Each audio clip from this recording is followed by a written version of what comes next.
Last we left off, you guys were staking out outside a factory. This factory is kind of in like an open field / hilly area. Imagine it's kind of like a quarry, where it is this kind of out in the middle of nowhere factory that people have to drive up to get to. It is large, surrounded with metal buildings. Looks like there's 6 or 7 large metal buildings. And the reason you're staking out this area is because when you first arrived here, you kind of got caught up in a little bit of a murder mystery. As you arrived, you were waiting to ask some people some questions, and the person you were waiting for never came out of the building. So you knocked on the door, and as you went in, you found that the dwarven boss was dead on the ground inside of his office.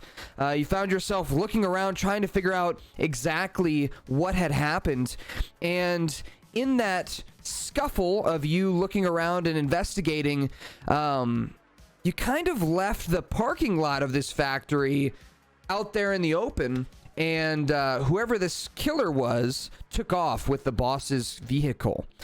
So with that, you had a little bit of adventure at a farm. You met a roboticist that was on the run from Raziel and one of the rebels of this time period.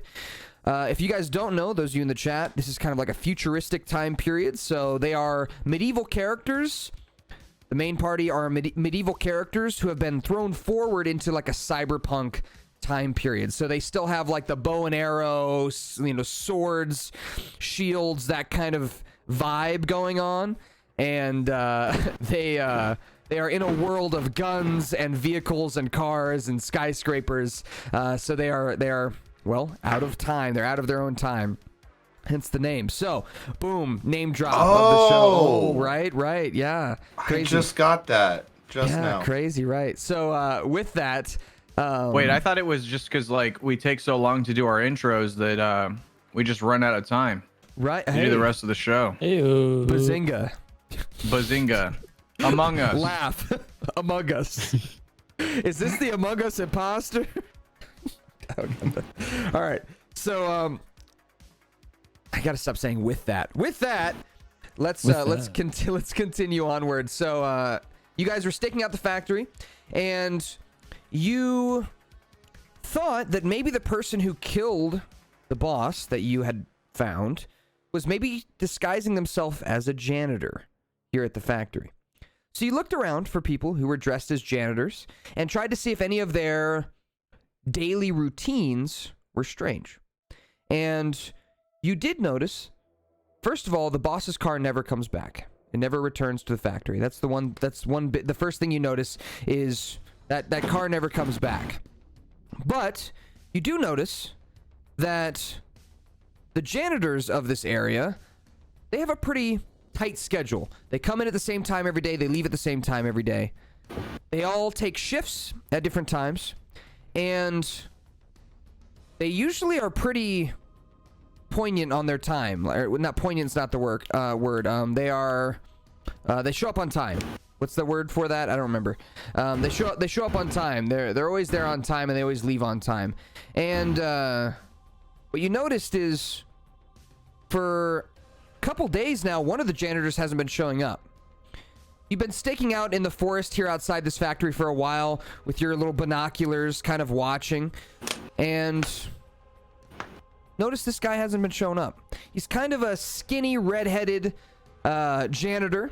They wear like orange kind of jumpsuits, the janitors do. He wears a green ball cap. Kind of has a long hooked nose, hair that comes down, red hair that comes down over his eyes. And he hasn't shown up for a while. You've pretty much taken down the schematics of where these janitors go, what time they go where, and this person hasn't shown up for a couple days. And then about 3 days into your stakeout, you see him arrive, but no longer in an orange jumpsuit. He is very easy to spot because he has a bit of a limp. So he kind of drags his left foot behind him as he walks. And that long red hair and the green ball cap are pretty easy to spot. And as you see him, he's wearing like a suit. a nice suit jacket, like a tuxedo almost. And he walks into the boss building, which is not where the janitors almost ever go. They only go there during like times where they're having lunch, things like that. But in the morning, he walks in to go to that building, and you get the idea that maybe he has taken over for that boss. You're not sure if he was promoted or if he was, you know, just picked. You're not sure. You have no idea, but he definitely was dressed more like a boss than anything else. And as he walks in, you guys kind of look at each other and realize there is something weird going on there with that person. As he kind of drags his left leg behind him as he walks into that building. But before you can really even discuss that, you hear the sounds of musical notes behind you and a slight whirring noise, like a zzz, zzz behind you, and just a slight noise of that kind of similar robotic noise that you've heard as these robots walk here. They kind of make this like zzz, zzz, zzz, zzz, zzz noise. And as you are hearing it, you notice it's coming from behind you in the forest, coming towards you at a pretty rapid pace. So, this is where we're going to pick up. The party, you had just kind of gotten your moment where you've realized, okay, we have a suspect. We have like a person. And it's at that time, immediately, you feel like you're just about to be ambushed. Huh? What? I think it's that guy. What guy? Can we see what I it don't is? think we can see him. You can't We see just him hear yet. it. You just hear a noise. I am Do you going hear to... that? By the way, yeah, this is just Pox, Zim, Kathrak, Nara, and Isabella all here. Okay, so Dave is not there. Hello? I am. What is that? I don't know, but I'm going to see if can I like look up somewhere? Perception? see? Can we roll perception? Sure, you can. You totally roll perception. Go ahead and roll perception checks. Everyone who wants to roll. All right. Oh. Man, we should. I mean, look, Okay. if that doesn't, it's gonna be a good show. What the It's gonna frick, be a good- man? it's gonna be a Why good am I bad. rolls? Not Bruh, bad. bruh. Yeah. Hey, we're getting the easy, or like, you know, the ones that are not that important out of the way. So Yeah. with that, the majority of you don't really kind of understand what the noise is. It just kind of freaks you out. You understand the robotic noise, but you don't really understand what it is. Pox, though, as you hear it, you get a good idea that it is a small mechanical being of some kind. So they are not like the big robots. You notice this because, first of all, you recognize the sound of its footsteps that's moving very quickly, and it's short steps. So this piece of it is easy for you to sound out. The music notes you're hearing as well are from a lute. You do not see this creature yet. In fact, they are kind of obscured by the trees. You know, this forest is kind of a thick little forest. So it's kind of hard to Dummy see. thick. But you do know that I'll give you with your natural 20, the creature actually sounds pretty light compared to what you would think a robot would sound like. It's not cracking a bunch of sticks as it's walking and busting down trees or anything. It's pretty humanoid sized. All right, guys. I think there's something. I'm thinking Eldritch Blast. There's something over there, guys. I think we just all launch our strongest attack. Zim, hold on. We should all launch our strongest attacks over in that direction. Just blindly right launch now. it. Well, I don't know what it is, but it sounds like a robot. And honestly, I don't know why if they send big robots at us, you know what I mean? Why if they're Shouldn't sending we a hide little When then? one, have it's we gotta ever be had a good dangerous. experience with a robot? we've never- Honestly, No, name one. My thought is we hide, we wait for them to come out, then we blast them. But when preeminent have we strike. ever Zim, had we a gotta- good We gotta get this experience? out of the way before. What When do have you we mean? ever? Have you ever met a robot that has been nice to us? I've- No. That's kind of racist, isn't it? I mean, no. I mean, kinda. It'd be like me saying, have I ever met an elf that wasn't snobby? Have you? Because No, I they're haven't all either. snobby. Exactly. But The that's still robots right, in because there's this probably an this elf out area, there the that ain't robots in snobby, this you area know? that we have met have been dangerous and scary. I'd say we just launch a volley in yonder direction, see what sticks. While this Why conversation don't we is just let happening, me Dave, roll a run perception. towards it? Because that would. I'm not. I don't know about that. I'm a big boy. Okay. So Sorry. Dave, you're good. Could you Dave, go like blades? you hear voices coming from in front of you as you're walking through the forest. You hear these voices in front of you, but you're not sure what they're saying. You just hear the voices kind of echoing throughout the forest, and they are not being very quiet. they are having a discussion that you can't make out, but for sure you definitely hear voices in front of you, and you know you're close to the factory that you're headed towards. I will try and stealth forward to investigate what the sound of these voices are. Yeah, go ahead and roll a stealth check, please. Do they sound like normal guard voices or like Sounds like people an from a argument. different time voices? It sounds like an argument between humans, maybe. All right. I'll roll stealth. You're rolling with advantage on. Are you holding down shift maybe or caps lock? Use your caps lock. Oh, I think I programmed it to do that just because. You can do it normal, and you can do shift to do advantage and control to do disadvantage. Okay, It's I not far. will do my best to alter Yeah. that. Or Yeah, it's not a I big can deal. take the left one, whatever it is, when you're not Yeah, rolling with if you advantage. I can do wanna- that too, because that'll be the first roll. That'll work. While you're playing with I that, don't know. Yeah. you can play around with those settings, and Pox, Zim, Kathrak, and Nara go ahead and roll perception checks as the music stops in the forest behind you. Wait, did the music stop? Mm-hmm. I was asking the party. Did the music Perception, right? stop? I don't hear anything. I don't hear Perception? anything Why did it either. stop? Why did the music stop? Wait, Probably wait, you're because saying there's a robot that's going to attack us that's playing music? We don't When really have know. any of the robots played music need, before? I fixed it. mean, Wait, I need to. So, Zim and Nara, you see kind of back deep in the forest, you see just barely a humanoid figure that is approaching. You can just see their size. They are, like I said, humanoid size. They look like an adult male based on their body size.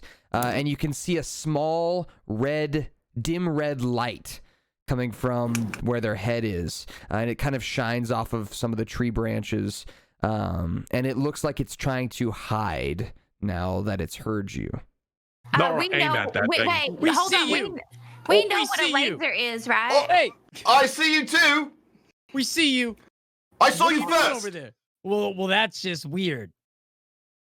What are you doing over here? Okay, What are here's you the thing. doing Come over out here? now, otherwise we're going to blast you.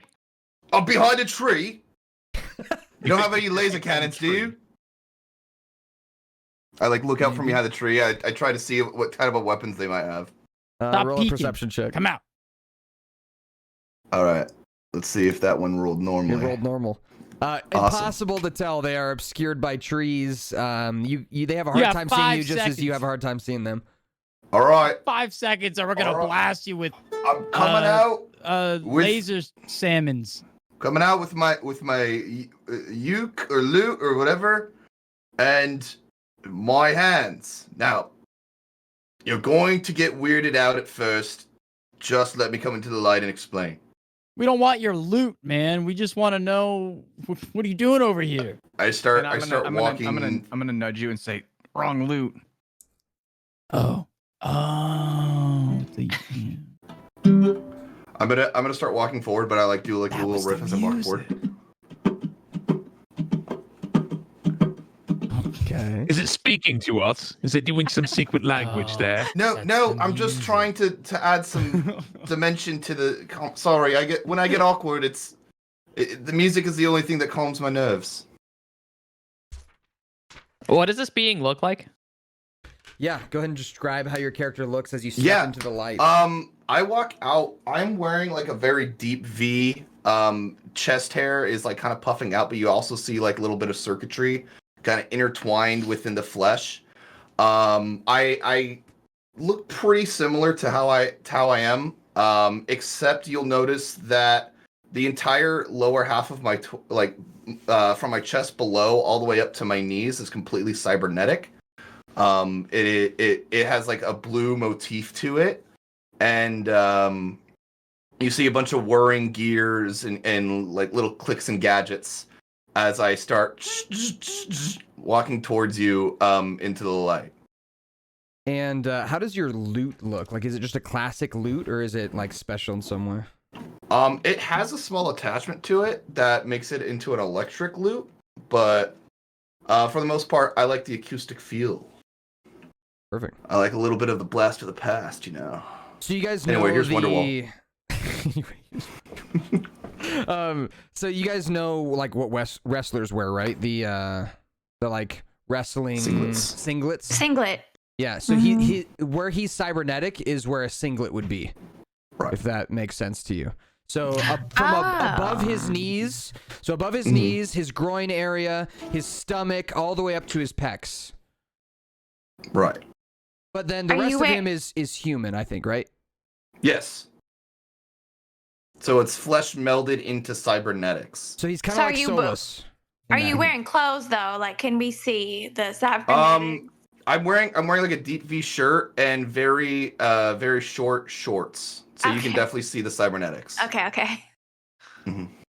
And as you guys are kind of looking at each other, you're pretty far out from the factory, so you don't have to worry about anyone from the factory hearing you or like hearing your conversation. It also is coming to about like noon-ish at the factory. Normally this person, this like redheaded person who you kind of pinned as a suspect, normally he would be there at like 8 in the morning, which is when the like janitors usually show up. But again, he arrived kind of near this noonish time, which is also again very suspicious to you. That said, this new person who just showed up, who has this kind of robotic body to him, he looks like he is at least somewhat familiar with robotics in the way that his body is very, like I said, futuristic. He might be someone who you could talk with about like robot parts and that kind of thing. He seems like he has been experimented on or is part of maybe the that black market that changes body parts, you know, gives cybernetic implants, things like that. You're not sure exactly how this came to him, but he definitely intrigues you more than intimidates you. He does not intimidate you with his persona right now. He is not trying to like hurt you, it seems. A question for you. You wouldn't happen to be an assassin coming back here to murder someone, would you? Oh, of course. That's why I presented myself to the entire party. That way I can have witnesses to my murder. I mean, you really didn't have a choice. We saw you. Oh, trust me, love. I have a choice always. I mean, he was playing a loot. The last guy at least drove off in a vehicle. That loot does more damage than a vehicle will, I'll guarantee that. Is your name Kano by any chance? I knew a gent named Kano who was missing an eye. No. My name is Dave. Some call me Cyborg Dave. Oh, okay. But I don't really like those people. What are you doing Why here? not? What's wrong with Oh, Cyborg because Dave? I mean, it's kind of rude to just point out somebody's disabilities, you know? Just call Is them it by a that as a disability? nickname. Well, I got my bloody torso lasered through, and then some bloke reconstructed it with cybernetics. Yes, it's a disability. We're Amish. We don't really know a lot of this stuff. Amish. Yeah. I don't know what that means.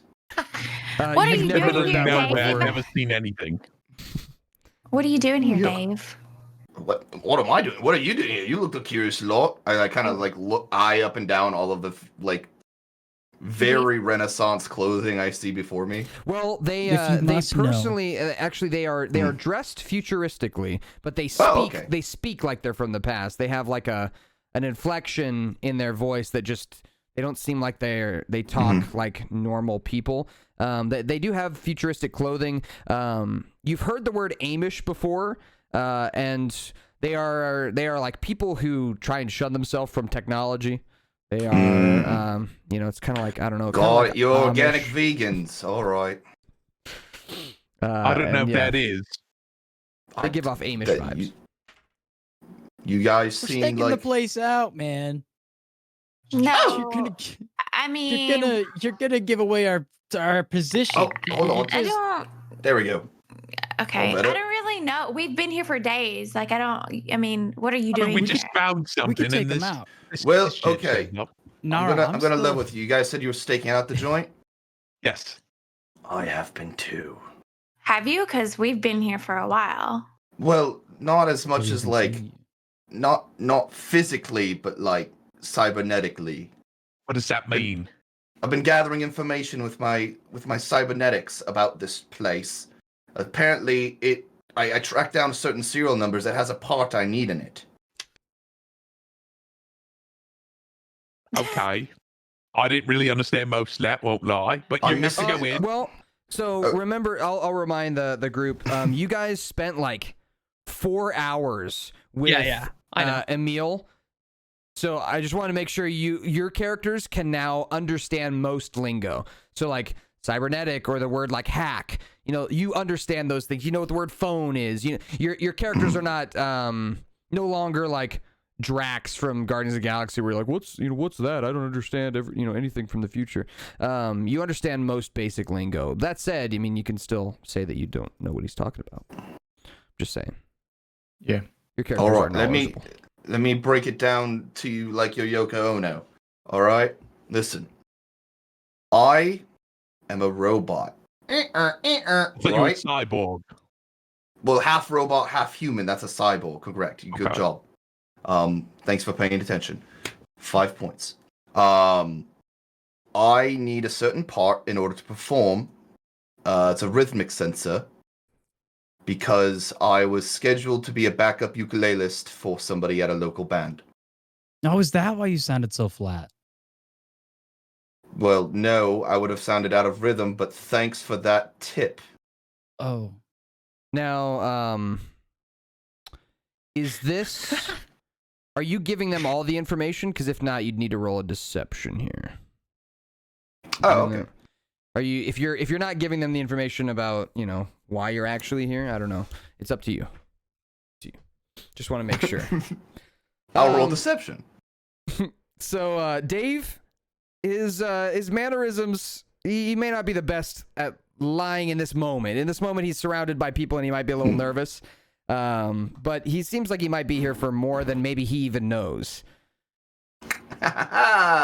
Totally here for that. Okay. well, Nothing you know else. what? So, you weren't here to kill anyone, right? Oh, goodness, no. Why? Okay. Is that up for grabs? We're here to kill an assassin. Oh, how much does it pay? Nothing. Oh. I guess that's fine. I didn't say you could come with us. I didn't I'm just say I saying was you can going go with steal you. things. I'm just probably while we're I'm going to just kill judging the assassin. fact that you're trying to do something without being paid for it. I mean, There's a lot of sexual tension if here. you, Can you guys if you want Um, to pay us, then we can. What? I mean, you can pay us. What? Do you think I have money? I mean, why not? You're the one talking about payment. No, I need money. That's why I was asking about your money. Oh, well. Don't ask about Well, our it money. doesn't That's matter. I was really- gonna rob you after the job. It doesn't matter anymore. You're not getting paid. Whoa. You were gonna rob us? Yes, I don't know who you are. You look like people I could rob. Oh, that would have been funny. I would have liked to see that. Without getting too off track, I did roll a natural 1. Dang it! I was rolling for an NPC in the background, and Oh God. they did roll a 1. That's why I laughed. GG.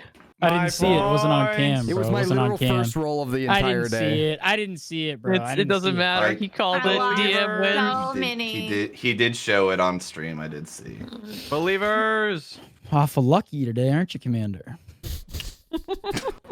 I'm I'm down 5K channel points, Commander. Let's talk about that after the stream. Can you just reward alright. channel points as a We're just as a person? we're Can just you gonna just talk about give it. people channel No. points? Yeah, probably not. Let's you and I have a talk, friend. Okay, so you Alright. need a pot, right? Yes, I need a We pot. need to kill an assassin. We all go in, we kill the assassin, you grab your pot, we never see each other again. If you want to try and rob us, you can, but I haven't eaten, so I'll probably eat you. Well, Oh okay. my gosh, First of all, again it's not with going to the- taste very good because I'm like metalish, and it's going to taste a lot like rotten copper. I can Second turn of it into a all, rock I'm not going to monster. rob you because obviously you guys don't have any money or you have no sense of what that even means. And you couldn't. Third of all, I'm down to help you with the assassin if you're down to help me with this rhythmic sensor because this gig I'm going to actually does pay. Will you pay us to help you with the rhythmic sensor? Wait, Fuck how much no. are you getting paid? Yeah. How much are you getting paid? It's a side gig at a band. I'm a backup ukulelist. How much do you think they make? Yeah, but what are you gathering all this info? You're gathering all this info for a gig? Well, yes, I need the rhythmic sensor. To be honest, I'm okay with it. I mean, if he tries to do anything, I'll eat him. All of him. Can we rob him That won't afterwards? work. Why does he want to eat me? It's a big thing. I don't know. He eats people. I don't know. I'm To be fair, disturbed you by did it say you were as gonna well. rob us. I mean, I already have less flesh than a normal humanoid. Don't think I'd be very appetizing. I can I don't eat know what I'm metal more too. offended by, the fact that you were going to rob us, or the fact that you're not robbing us because we're too poor. You should feel complimented that I admitted to it, To be and fair, I'm I trying to don't grow know. as a person. I'm not really sure. Do you think that you could take all of us? Oh on- God, no, not at all. I was not going to tell you I was going to rob you. Obviously, I was going to try and sneak it by. Fair enough. Trust It's me, okay. I'm a lover, not a fighter. If only you could love those. Anyways, At least I used to be a lover. I like look down. Sad. that explains the his junk performance is Oh issues. my god. Well, I think we should focus on what's ahead of us, and now we know that he could have the intent to rob us, we'll just be on our guard and let's just go get business done. You're I welcome. agree. I mean, For we the have to warning. wait anyways for people to kind of leave. Mm. So, Okay. As you Just guys are chill having this out. conversation, time. So, is you wanna hear a passing song? and- Yeah, Yeah. go ahead. Yeah. I'm not fuck giving him a you, cut. Yoko. Oh no, you dumb little prat. As Fuck he's doing you, this Yoko. song, Oh no, you dumb bitch. as he's doing this song, a little like kind of like teleprompter shows up on his chest area where his like abs would normally be, and it's kind of like a Teletubby almost. A little TV shows up that shows Yoko Ono being like a really crude animation of Yoko Ono, which is this violinist. It's literally labeled like Yoko Ono gets hit by a train, and it's a crude animation of Yoko Ono being hit by a train over and over again as he's playing the song. I don't know who that is, but fuck her, I guess. Or Thank you. him. Appreciate the no to her. Appreciate the compliment. It was mediocre Actually- at best. So, I heard anyways, there's one tambourine player at a pub one time. Oh, Never mind. That couldn't be. So all what's right. the plan? Yeah, We well, wait for people to leave. We go Ono. inside. We make sure that one dude doesn't leave. If he does leave, we track him down. If he doesn't, we go inside and kill him. so you're sure this one dude is the I was just gonna assassin, say- right? I didn't think I need to clarify in those steps that were made shorter. That is first to make sure that he is the assassin. We are positive. No, we're not. We need to find that out, then kill him. What makes you think he is the assassin? Because he was a janitor yesterday or 2 days ago, and now he's wearing a suit and running the place. And the person who is the assassin can change forms, look like other He's people. Hmm. He's also limping. He probably. Can I Right? do Wasn't that a an thing? investigation check to like hack into their mainframe to see if this guy is getting like higher payroll? That's Didn't gotta really be the guy, man. No, he killed he killed the guy. He hurt his leg in the scuffle. That's gotta be it. So with that, I would say if you want to do like a hacking check like this, I'm gonna say it depends on like what it's related to, whatever you're trying to hack. So in this case, yes, you would be able to like attempt to hack something like this. But for example, like that's because you're related in some way to this factory, right? So that's why you're able to kind of roll it. Yeah. Right, exactly. Whereas if it was just like a random car or, you know, like some other random place that you've never been associated with before, you'd have to do a lot of like recon and do a lot of planning and that kind of stuff to be able to hack something like that. Okay. So with this, I'd say since you have some knowledge about it, yeah, I'll let you roll a intelligence check.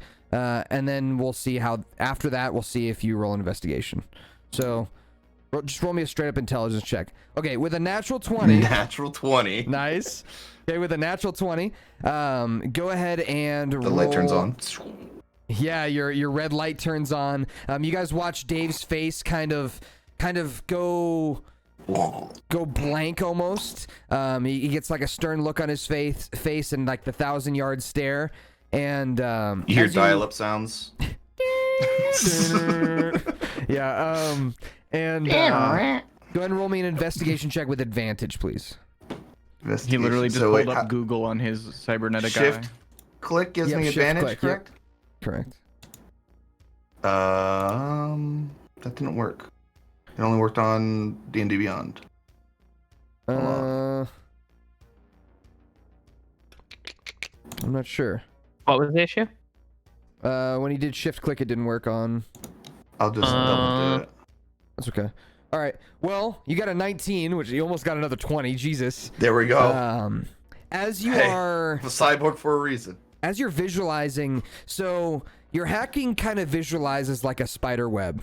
And as you go in and you start looking at the spider web, you see the way it connects to the different doors, the different alarms of this factory. They are all locked off individually by different passwords, and they would be much harder to get to. But looking into who's getting paid what and who's clocked in is pretty easy here in the factory. But like unlocking doors and turning off alarms, that would be much harder for you. But at this point, just seeing information that's kind of basic information is real easy. The first thing you get is a list of names of people at the factory. I'm not going to give you guys a whole list of names, but you see that there was one name at the top, which says Managerial Outlook, and his name, he goes by Dweezil. Dweezil. Yeah, Dweezil Nightingale is his full name. Dweezil Nightingale.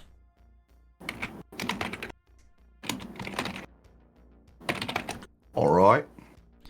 So he is managerial outlook of the factory right now, and it says hiring date, and it was today. Today is the hiring date next to his name as well, and it looks like he is getting paid quite a bit of money. In credits, he's getting paid nearly triple what everyone else is getting paid. Would I get a good sense of like if that's normal for a manager to get paid that amount? Yeah. Okay. Probably pretty normal here at a factory like this. It's pretty much like everyone who is a janitor or a worker, they're all kind of basic minimum wage type jobs, and then the managers get paid buku bucks. Yes, it does look like this Dweezil man has gotten a little bit too much of pocket linings for my taste. Dweezil? Did you mean weasel? Is he a weasel? No, it's Dweezil apparently. Dweezil Nightingale is his name. Oh. I mean, you would have known that if you were cybernetic, but that's okay. As he says that, a little visual shows up on his chest of Dweezil's face.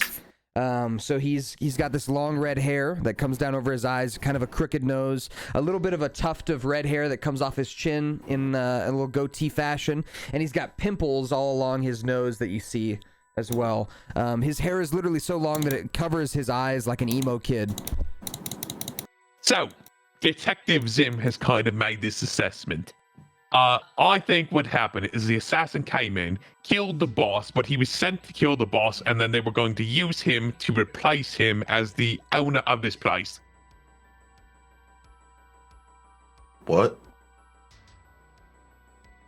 Was that complicated? I thought that was pretty simple. I thought you know what? I'm just gonna leave it to you. I have all the information right here on my tum-tum. You hear like a kink kink, like a clink, and then I can I show the times of like when people are clocking out for the day?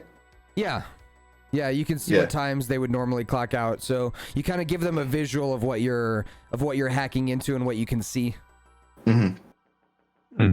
So you guys can see the numbers of what people are getting paid. You can see the names of all the workers. You can see what times they're clocking out. You've got good information here, but it's basic information. But we can see that today is different. Like, this is the only time he's not clocked in at 8, right? Yeah, so his time clocking in is different. His name has not shown up on the clock in ever before. As you look in the history of the clock ins, you've never seen Dweezil Nightingale before. He seems That's what I was just gonna check. This has got to be our assassin. He was in there 2 days ago, and now he isn't. He seems like he might like my music. I'm sure he would. Odd kind of statement. What kind of music do you play? Yeah, you know, alternative acoustic. I play mostly coffee houses. I mean, if we have to torture him, I guess we can. Oh, well, that's just hurtful. Jeez. I'm just saying. Play any, I don't have my rhythmic. Do you know how hard it is to try and play that without a rhythmic sensor? No. It's pretty easy, but it's just my rhythm's always off. Anyways. Well, yeah. What's the plan? Like, are we? We wait for everyone to leave. We go in like last time. Hopefully he's in there, and then we kill him. We talk to him first, make sure that he's the evil person, then we kill him. Jeez. Well, can we see through the walls or something? What's that eye do? Oh, it's mostly aesthetic. Oh. I mean, I can turn it on and off. It gives him dark vision, basically. It's not turning off. Mechanically in game that's what it does. It gives him dark vision. Just like some of you guys would have dark vision. So let's. And it makes a really good bottle opener. Who knew? So I say we rest a little bit till people leave, and then we skedaddle in, and then. Sounds good to me. Let's do it. I like that. I actually have a thing called Song of Rest. Okay. I can basically, while we're resting, I can play songs, and you guys can heal from it. So out of that's character, really nice. you can describe what that is too. You can talk in and out of character whenever you want. So if you want to tell them what that does, you can. Yeah. Basically, yeah, it's a Song of Rest. I play. You guys get 1d6 hit points back for each creature who hears the performance. So you guys get 1d6 temporary hit points, I think, right? And do you roll that? It is just regains an extra 1d6 hit points. Okay. You regain. Okay, got it. Yeah. Okay. I don't think any of us are hurt, but it's still pretty cool. Mm-hmm. I think I'm gonna do it anyway because I'm Cyborg Dave. For us to like maybe gather a little more trust in him. Mm-hmm. Yeah. As he just kind of strums on his lute, it very gently gives you guys just a feeling of calmness and yeah, it's not too loud. He's not giving away your position. It's just kind of strumming on it. Looks like he's practicing a little bit. He also looks frustrated that he can't quite get the right note or the right melody. Like he really is missing like a piece of him. He also kind of picks a little bit at the edges of his cybernetic body, like on his thighs. Picks right above where his knee is. There's still some scabbage. It looks like he hasn't had this for that long. This cybernetic body of his, he might still be getting used to, but he definitely doesn't seem like he's a fan of it. He's making use of it, but he doesn't seem like he's a fan of it. Doesn't seem like he likes it at all. Like it was thrust upon him. Mm-hmm. Indeed. So were you made into a music playing cyborg, or were you a music player who then got made into a cyborg? No, I've always been a musical man. I always had sticky fingers, and the sticky fingers always used to find the chords just right. Used to play coffee shops to try and get straight. Then that was always the last job that does it to you. Wait, you were playing coffee houses and a coffee house turned you into a cyborg? No. You know how every criminal needs always one last run.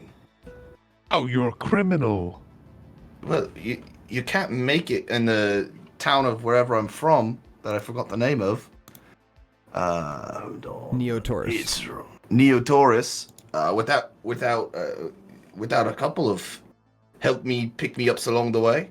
Yeah, doesn't make sense. He looks like he's in his mid-20s. You're not sure exactly how old he is. He looks like he's in his mid-20s though, and this person has probably been raised in this environment, like in the future. This is someone who, this is kind of like the first local you've really sat down and talked to, someone who's lived their entire life and isn't, special in some way, isn't like, and what I mean by that isn't, a higher up or a roboticist or, a scientist of some kind. This is just a regular person who had some crazy shit happen to them. So what happened to turn you into a cyborg? It's a sensitive question. Could be. That's what I want to know. What happened to turn you into a little prick? Oh, you see, I was adopted as a child by a group of people who abduct babies functionally and then raise them in a criminal lifestyle by tattooing magic tattoos all over their body. That's what happened to me. What's your excuse? I got shot by a laser and somebody reconstructed me. How does one get shot by a laser? It seems Try like and not a steal common something thing. near a laser and the laser shoots you. Oh, okay. Why were you trying to steal something from a laser? Because that was the job. Did it pay well? Well, Would have. not anymore. I spent all the money on the cybernetics. Oh, okay. See what happens, apparently, when you turn into a cyborg. Now you're indebted to whoever makes you into said cyborg. Oh. Now, I don't know who made me into a said cyborg, but my account's now in the negative. I'd like to turn that back to blue. Isn't That it? means back to positive. Do you know why you were important enough for someone to completely reconstruct you? Is there a reason? No idea. I just know that after I nicked what I needed, the laser nicked me and turned me into a robot. That's all. I woke up. Who are you there stealing I from? was. Does it matter? I mean, kind of does for us. I can help you with this if you want, Buff. Yeah, go ahead. Okay. So Who was I stealing from? Yeah, so we can He shows us kind on of his tummy. flesh that out Quick now. recap. So a lot of it is hard for you to remember because when you were hit with that laser, I mean it kind of like blew almost your entire body apart into pieces. And my eye. Yeah. Well, the thing is, when your head hit the ground, like the top half of your torso hit the ground, it like you hit your head on the curb, like right where your eye was, and it just bursted that entire area of your face, leaving that entire place kind of scarred up and messed up. A lot of reconstruction there. It's not just the eye, it's like kind of like the side temple area of your head too, has a little bit of that cybernetics in it as well. With that, what I'd like you to do is roll me a history check to see if you can remember and how much you can remember. And depending on what you roll here, I'll give you some information. You said history. Mm-hmm. Awesome. There we go. Ooh. So Oof. you remember that you were stealing a magical item of some kind. You can't remember what it was. You remember that the laser that shot you was from one of the guards in Neotaurus, so one of the guard robots shot you. And as you explain that to the party, they all kind of get looks on their face of remembrance as you guys remember one of these laser beams completely destroying a chef that you had helplessly brought along with you, blowing the top half of his body off. I don't know if you guys remember that. Yeah. But Bunny, Isabella had brought or charmed a cook to come with you, and he got the top half of his body blown off by one of these lasers. So as he describes that, you kind of remember that. And the last thing that you remember is that when you were hit by the laser, you remember very faintly, just the only thing that you remember after you got hit by the laser, I mean, not when you got hit, but after you got hit by the laser, the only thing that you remember from your time being unconscious is laughter. Just like subtle laughter, and you're able to kind of recreate it with your own voice. It kind of sounds like that's all you remember from your time being unconscious. He started laughing like that, and then he mentioned something about Diesma, and that's all I remember. Can you replay the laughter on your thingy? Yeah,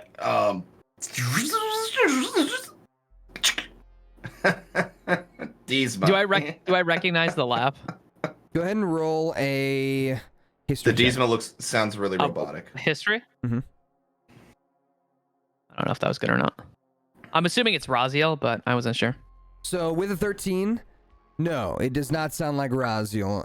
It sounds pretty generic, like a generic male voice of some kind, but it doesn't sound like Raziel. Raziel's voice is pretty distinct.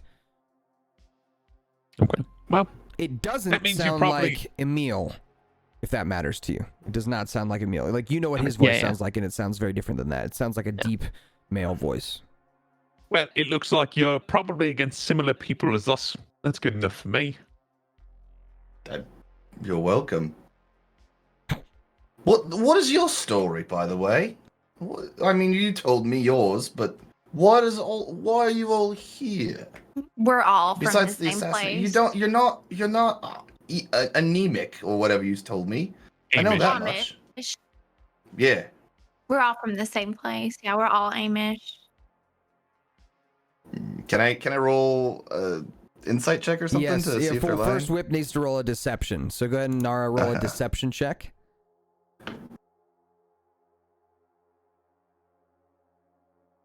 Okay, now go ahead and roll an insight check, Dave. What I'll tell you is she seems pretty earnest in what she's saying. It's hard to tell though. You're still suspicious, but they might be Amish. They give off Amish vibes. I go like this. I go, I'm gonna keep my eye on you, love. Wait, which one? Which eye or which one of you? Well, you were kind of holding your red eye, but that's not technically an eye. Did you actually mean your actual eye, and you were holding the red thing? Sometimes you just try and do things, and just because they're cool and they sound good. You know what I mean? Okay. It's not as much about what specifically I'm doing, whether it's not the flair of it all. You know? No, not really. Yeah, he gives off the vibe like he cares about much different things than you guys care about. And part of that is because you guys haven't really told him why you're here or what you're doing, you know? So what he thinks of you, I mean, what Dave probably thinks of you is that you guys are like investigators or assassins of some kind, like investigating this factory, maybe adventurers, but he knows nothing about your history or Raziel or any of that kind of stuff. So that's that information, you know, that all that stuff is really, really personal to you guys and probably not something that you would share to most people, but you kind of understand why you're not relating to him right now. You know what I mean? Like there's no point of contact for you other than this factory at this point. With that, you guys spend your time talking, discussing, and time passes. As it does, the day turns to dusk, and on Dave's chest area, you see the clock outs start happening. Their green clocked in words turn to red clocked out words, and new times take up their spots down the line as people start clocking out. The list goes and goes and goes as the workers all clock out from that work inside the factories, but the janitors stay clocked in for another hour or so, cleaning things up, and they begin to clock out, leaving an empty parking lot except for one vehicle, and Dweezil being the only person clocked in at the factory. Now is your chance, as the rest of the workers have exited for the day. Well, let's go say hi to Dweezil. Someone should slash the tires as we go inside. Don't want him driving off again. Well, can we just take off the tires? I mean, It's probably easier just to put a Can hole we in take his them. car? I kind of want to take his car. Are there keys in it? Can we just take the keys? I thought Oh, we I just thought have- our Neemish people didn't know how to drive.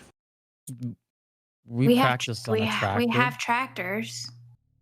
We practiced. I thought you guys just had like a horse and buggy type of situation. No. Let's not think too much about it. Time is wasting. He could clock out any Yeah. moment. Let's go. True.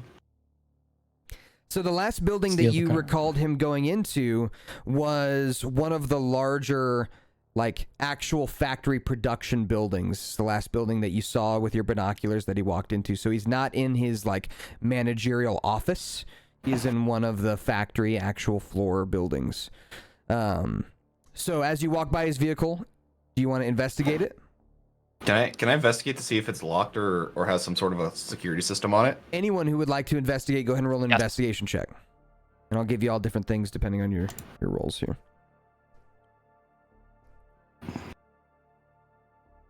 Okay. So, we'll start with Kathrak. Kathrak, as you're investigating, the first thing that you do is pull on one of the handles, and it is locked. The car is locked, for sure. With Okay. Pox, with Dave. Dave, as you're kind of looking around the car, you notice that there are no keys inside. As you're looking in the windows of the vehicle, there are no keys inside. The doors are locked. Unable to be hacked. This is not a high-tech vehicle in that kind of way. Seems like it's... Would I just a recognize the make classic. and model? Yeah, it's a Ford Fusion. Ha! What a piece of shit. What year? 1582. So it's pretty old. Shit. Doesn't even have Bluetooth. No Bluetooth. With Pox, as you're looking around, you notice that one of the tires is already kind of like a little bit deflated. It's not entirely deflated, but the back right tire of the vehicle, if you're standing behind it, the back right tire is running out of air, like it may have run over something recently. And the person who finds that is Nara. Nara, as you're kind of tapping along the wheel, you find there is a screw that the car has driven over that is poked into the bottom of this wheel, and it's stuck inside the wheel, so the wheel is not totally deflated, but it is deflating as air kind of gets out from underneath this screw. Looks like for Zim, I'd say with your investigation, you understand all of this information and the fact that that tire, by the rate that it's losing air, will probably by tomorrow have no air in it, and he'll be unable to come to work if you were to take it home right now. He would need to change the tire. Can I see if I can jimmy open the hood with a knife? Or something of the You sort? would be aware of car alarms. Your character would be aware of car alarms, and you might be worried that jimmying it open could pop the car alarm. Somebody tried the handle and the alarm didn't go off though. Correct. But with that, trying to like forcefully pull open the hood could cause a thing, because it has you'd have to open the hood from the inside. You have to get inside the car and pull a lever normally to open the hood. So if you tried to break that mechanism open to lift it, you might cause that alarm. I say, well, we can always let out the air of all the tires. Can I tell if the screw was intentional at all, or if it was like an accident? Looks like it was an accident. Looks like he probably drove over it in the parking lot or at some other point. You're not sure. I mean, we could, yeah, let's just empty his tires, go inside and say hi. While you are kind of down there next to the wheel, Zim, you also, with your 17, since you had the highest roll, you also notice underneath the car there is a spare tire as well that's attached underneath the car. Oh, we should also probably pop 2 tires because there's a spare underneath. So, I'm just gonna stab. Wait, no, stop. What are you, whoa. Pox kind of puts her hand on your arm to kind of stop you. We could have What? this car. Nara, nail on the head.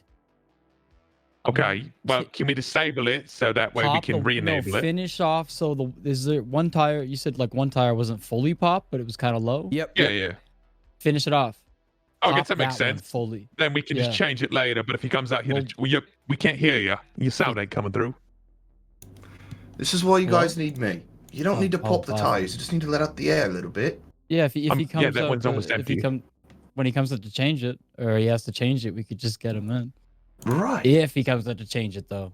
Or we just go in and hit him, and then in case Yeah, he you should. escapes, he has flat tires. He can't go anywhere. Yeah, but pop I like the this. one tire though. Yeah. Let's go get him. The one's already going to be Or- empty by the morning, so we might as well finish it. Yeah, pop that one. I let out the air the other. No. What? No, stop messing with. No, Because just then we the have one a spare, and then we can reinflate the other one, right? How? Can you reinflate it? I mean, I'm sure there has an air compressor in this factory. What if there isn't? Pretty sure they would. Let's just empty the one and then leave the rest. Okay, so that's what you do. You empty the one. Your guy's funeral. And you leave the rest of the tires inflated, but it's kind of like leaning on its back, kind of Yeah. wheel area. With that, as you guys are doing that, kind of keeping a lookout on the building that Dweezil walked into, you notice that he is not particularly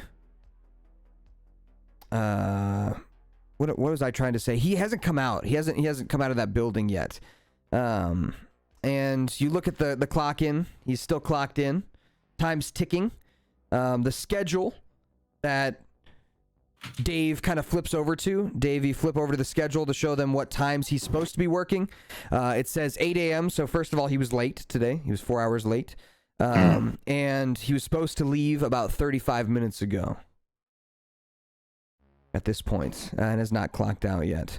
And you're starting to get vibes that something might be up. So what would you do with those vibes, those feelings? Who's having those vibes? Everybody. Let's go inside, say hi to Dweezil, shall we? Go team. I'm gonna start making my way towards the door. Okay. So this is a large rectangular building with the drill that kind of sticks out of the top of it, okay? So this is the building that you're coming to. As you approach it, it's got this very shiny chrome exterior that shines some of the sunset light as the sun is setting. And listening closely, you hear the whirring and groaning of machines within the building. And this door seems to be locked in the way that you've seen, which is there is a card that you normally use to swipe to get into this particular building. The boss's building was a little bit different, but this one seems like it's a little bit more highly guarded, if you will. So you may need a card to swipe. With that, there could be some other entrances. It's a large rectangular building. There may be other entrances or ways in. So if anyone would like to search for those, go ahead and roll me investigation checks to look for alternate entrances to the factory building. Looking at rocks. Would Nara, where would you like Solus in this Can't believe you don't situation? have Would you proof like of that, him to DM. wait at the vehicle? Would you like him to come with you to the factory?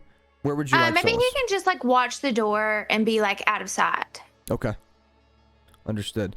So he will kind of sit in front of one of the buildings, out of view of most of the grassy areas outside the factory, and just keep an eye on that door that you guys are in front of at the moment. As you guys go around the sides of the building, you all get a pretty good look at it, except for Pox and Zim, who you kind of follow the lead of everybody else. No punishments needed for a natural one there. You would have gotten the points for the chat though, Pox. Would have been there. Close, but no cigar. So Nara, Kathrak, and Dave, as you are leading the group around the edges of the factory, you see that at the back of the factory there is a cargo entrance.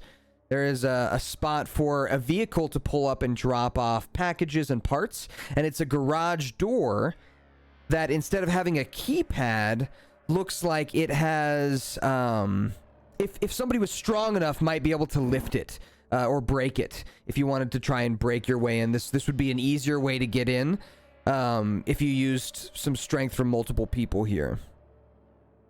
Oh. And it's actually already kind of cracked open at the bottom. I want to try. Would it be loud? Is this going to be loud? It would be. Can one of us not like skirt under? You could. Yeah, what if we lifted it enough for people to go under? Isabella kind of plays around with the ring that's on her finger, and doesn't say anything. Just kind of plays around with it. She's kind of looking off into the distance at the sun. She does not bring up. She misses Jerome. Right. She's like, I wonder where Jerome is. Okay. Can we keep looking or? I think this is what we're gonna get. You can ask Isabella for the ring, or whatever. You can do whatever you want. I'm just playing her character. Like, I'm not gonna give you the answer. But I was just thinking, if there's only two ways out, some of us could be at the opposite door to make sure he doesn't like escape while we pull the garage. Isabella, can I see that ring, please? Okay. So hold on, Whip. What did you want to do? Who were you talking to specifically? Were you talking to the party here? I don't know. Everybody? If Kathrak really wants to lift that garage door, we could just, You have multiple options to deal with this issue. There are different ways to do it. I don't think sending one person in is going to be a good idea. Couldn't I go in and open the door from the other side? It depends. Are you going to run into him? I mean, maybe, but... I guess we could do that, and then worst case scenario, if Zim calls out for help, then, Sure. I just slam the door open. Okay. I was thinking we go through this door and open it from the other side. Give it a go.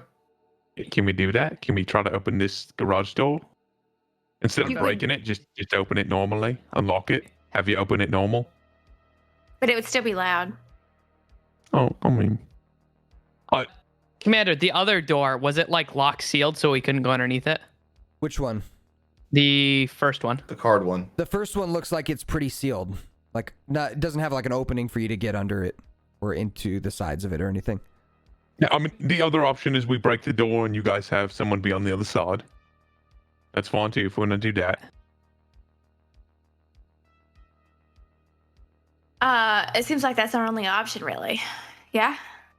I mean, I feel like we have multiple options, but that's okay. Right. Your two options right now is break the door and make it loud and quick to get inside, or the other option is shrink somebody down using the ring that you have to get inside and then open it from the inside and risk there being somebody in there that could see you. I say fuck it and let's just open the garage door. I was going to say, can't you turn me invisible?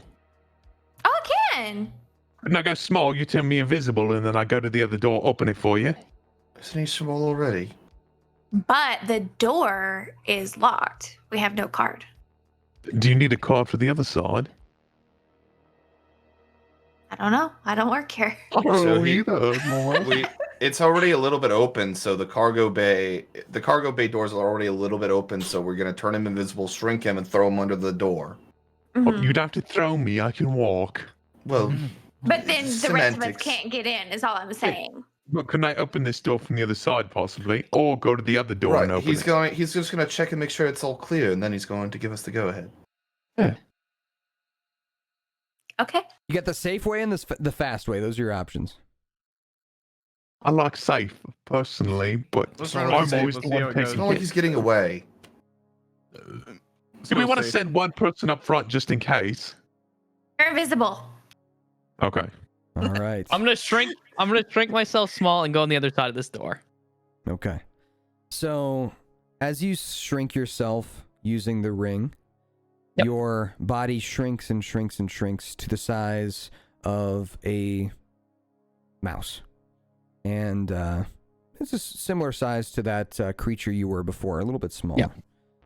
And as you hop, skip, and jump underneath the opening of the garage door, looking up and inside this area, go ahead and roll me a perception check. Okie dokie. You are inside the factory garage with a 20 for your perception. Looking around, the first thing that you notice is that on the right-hand side of the inside door of this garage, there is a button for you to press that literally says up and down to put the garage door up and down. Up is green, down is red, and you could, if you make yourself large again, you can get up to it and press it. You're not sure how loud it's going to be, but it would definitely be less loud than trying to break it open for sure. And also not maybe cause any alarms or anything. Looking around in this garage, you see another vehicle, factory vehicle, and the vehicle has a name on the side, the name of the factory, which is something you may not have known. So the name of this factory is Jeweled Parts Incorporated. Jeweled, Jeweled Parts Incorporated. And it's like a big white service van with a ladder on the top, and looks like they go out and they may repair robots with it in different remote locations. Okay. It looks locked just by looking at it. It looks locked up and put together. Also in this garage, you see a bunch of tools. So this would be a tinkerer's dream. There is screwdrivers, wrenches, drills, power drills, all kinds of cool gadgets and gizmos for you to grab. Anything that you would find at a Home Depot here nowadays is something you could find basically here, from saws to anything else. What is there an air compressor in there? There is. Yep, for the tires of the service van. Fucking knew it. I fucking knew it. So there is an air compressor in there. With your 20 perception, the last thing I'll give you is that there is an open door at the back side of this garage, about 30 feet away from you. And this open door, you can already see inside. It's brightly lit inside, and you can hear the of factory belts moving. And you hear the kind of like noises of steam and hydraulics as well. You know, that kind of like robotic, like kind of noise. And it's just faint, but you can see inside. It's very brightly lit and very open, very big. The ceilings are tall, and it looks like it's a very open plan inside. You can't quite see what's, like the details, but you just see that there's like a very open factory floor in there. With that, what would you like to do? I'm going to turn myself regular size and push the up button and turn into a Nothic and let them know that I'm a Nothic with my telepath. Okay. So what do you say to them? You just say, I'm a Nothic. There's an up button. I'm going to turn into a Nothic in case anything's hiding, because I can see it then. And I'll kind of be our eyes. As well as if we run across the creature, I should be able to see his true form. Does Dave hear this as well? Dave does not hear this. Okay.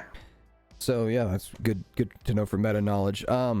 So with that, you guys hear that happening in your heads as the garage door is slowly raising up enough for you guys to duck under it And then do you leave it halfway open? Yeah, as soon as they have enough to get through, I'm going to stop it. Okay, and you're just going to leave it there? Yep. Okay, Just in case the truck tries to run out, then it'll hit the... Understood. Can I take an arrow and just jab it into one of those tires? Of the service van? Yeah. Sure, yeah. You pop one of the service van tires. Okay. Gosh, there's a monster right there. What? The thing that opened the door, that's not with you, is it? No. I'll speak in your head. Well, I'm shit. Zim. I'm a monster. I know. Monsters are friends. People are not food. Except for Listen, sometimes they you are. don't have to They be can rude tasty. about it. Some call me a monster too, you know. I'm not a monster. You just said you were. I'm a druid. And Dave, you recall Praying him literally. mentioning the magic tattoos, and you have a feeling maybe this is the results of that. Oh. And in case you didn't know, Buff, this is a custom.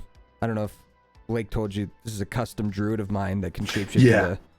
Okay, just want to make sure. No, I'm really excited about it. I just wanted to play it like Dave. Yeah, for sure. I just wanted to make sure you knew as a player what it was too. So yeah, he is a Nothic, which is like one big green eye kind of demon-looking thing. And that one big green eye has true sight, which allows him to see like invisible creatures and cool shit like that. So, You know, he'd be great in the background of one of our stage performances. he would. He'd be badass. Not I Not a think about fucking it. prop. Well, neither am I, but people treat me like it anyway. Might as well make money off it. I assume while this conversation is happening, you are looking around the garage, or kind of Yeah, just please. wasting I'm time. also My stabbing notion. every single tire I see now, knowing that there's an air compressor. No, I'm actually letting out the air. Okay, you just like unscrew the caps and. Yeah, and I like take my dagger and like, psst, dig into the thing. Yep. Okay. So yeah, the van's not going anywhere. And what are you guys doing in this garage based on what I described? Are you doing anything in this garage? Do you want to look for anything in this garage, or do you want to go straight to the factory floor? Is there any of the items that we need for Solus's leg? Based on that list of items, you looking around, go ahead and roll me an investigation check. And Nara, go ahead and roll me one as well. Would there be a rhythmic sensor? In the garage, probably not. Damn. Okay, good. Nara, looking around, you do not notice any parts that would be good for Solus on the workbenches or anything like that. But actually, Nara, as you're looking around, you peer through the glass of the service van, and laying in the back seat, you see one of the hydraulic compressors that could be used to do the blueprints for Solus's perfect leg. And it's laying on the back seat, just kind of like drooped off of the back seat of the service van. It looks exactly what you described. Is it locked? Yes. Oh. Okay. Can I pick it, or will the alarm go off? You would probably know that if you fail at picking it, the alarm will go off. Oh. So risk Okay, if well you then wanna we'll make it. just look around for keys, I guess. I don't know. Okay. Roll me a separate investigation then for keys, please. Oh. Unlock. Can I help her look for keys? Sure. As she kind of says that there's a part in the back, go ahead and roll with advantage, Nara. So roll another time here. Oh.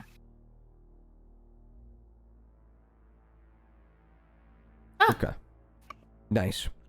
Looking around here in the garage, you see on the back wall of the garage near the open door, there is a small metal box with a piece of tape over it, and that tape written on it says keys.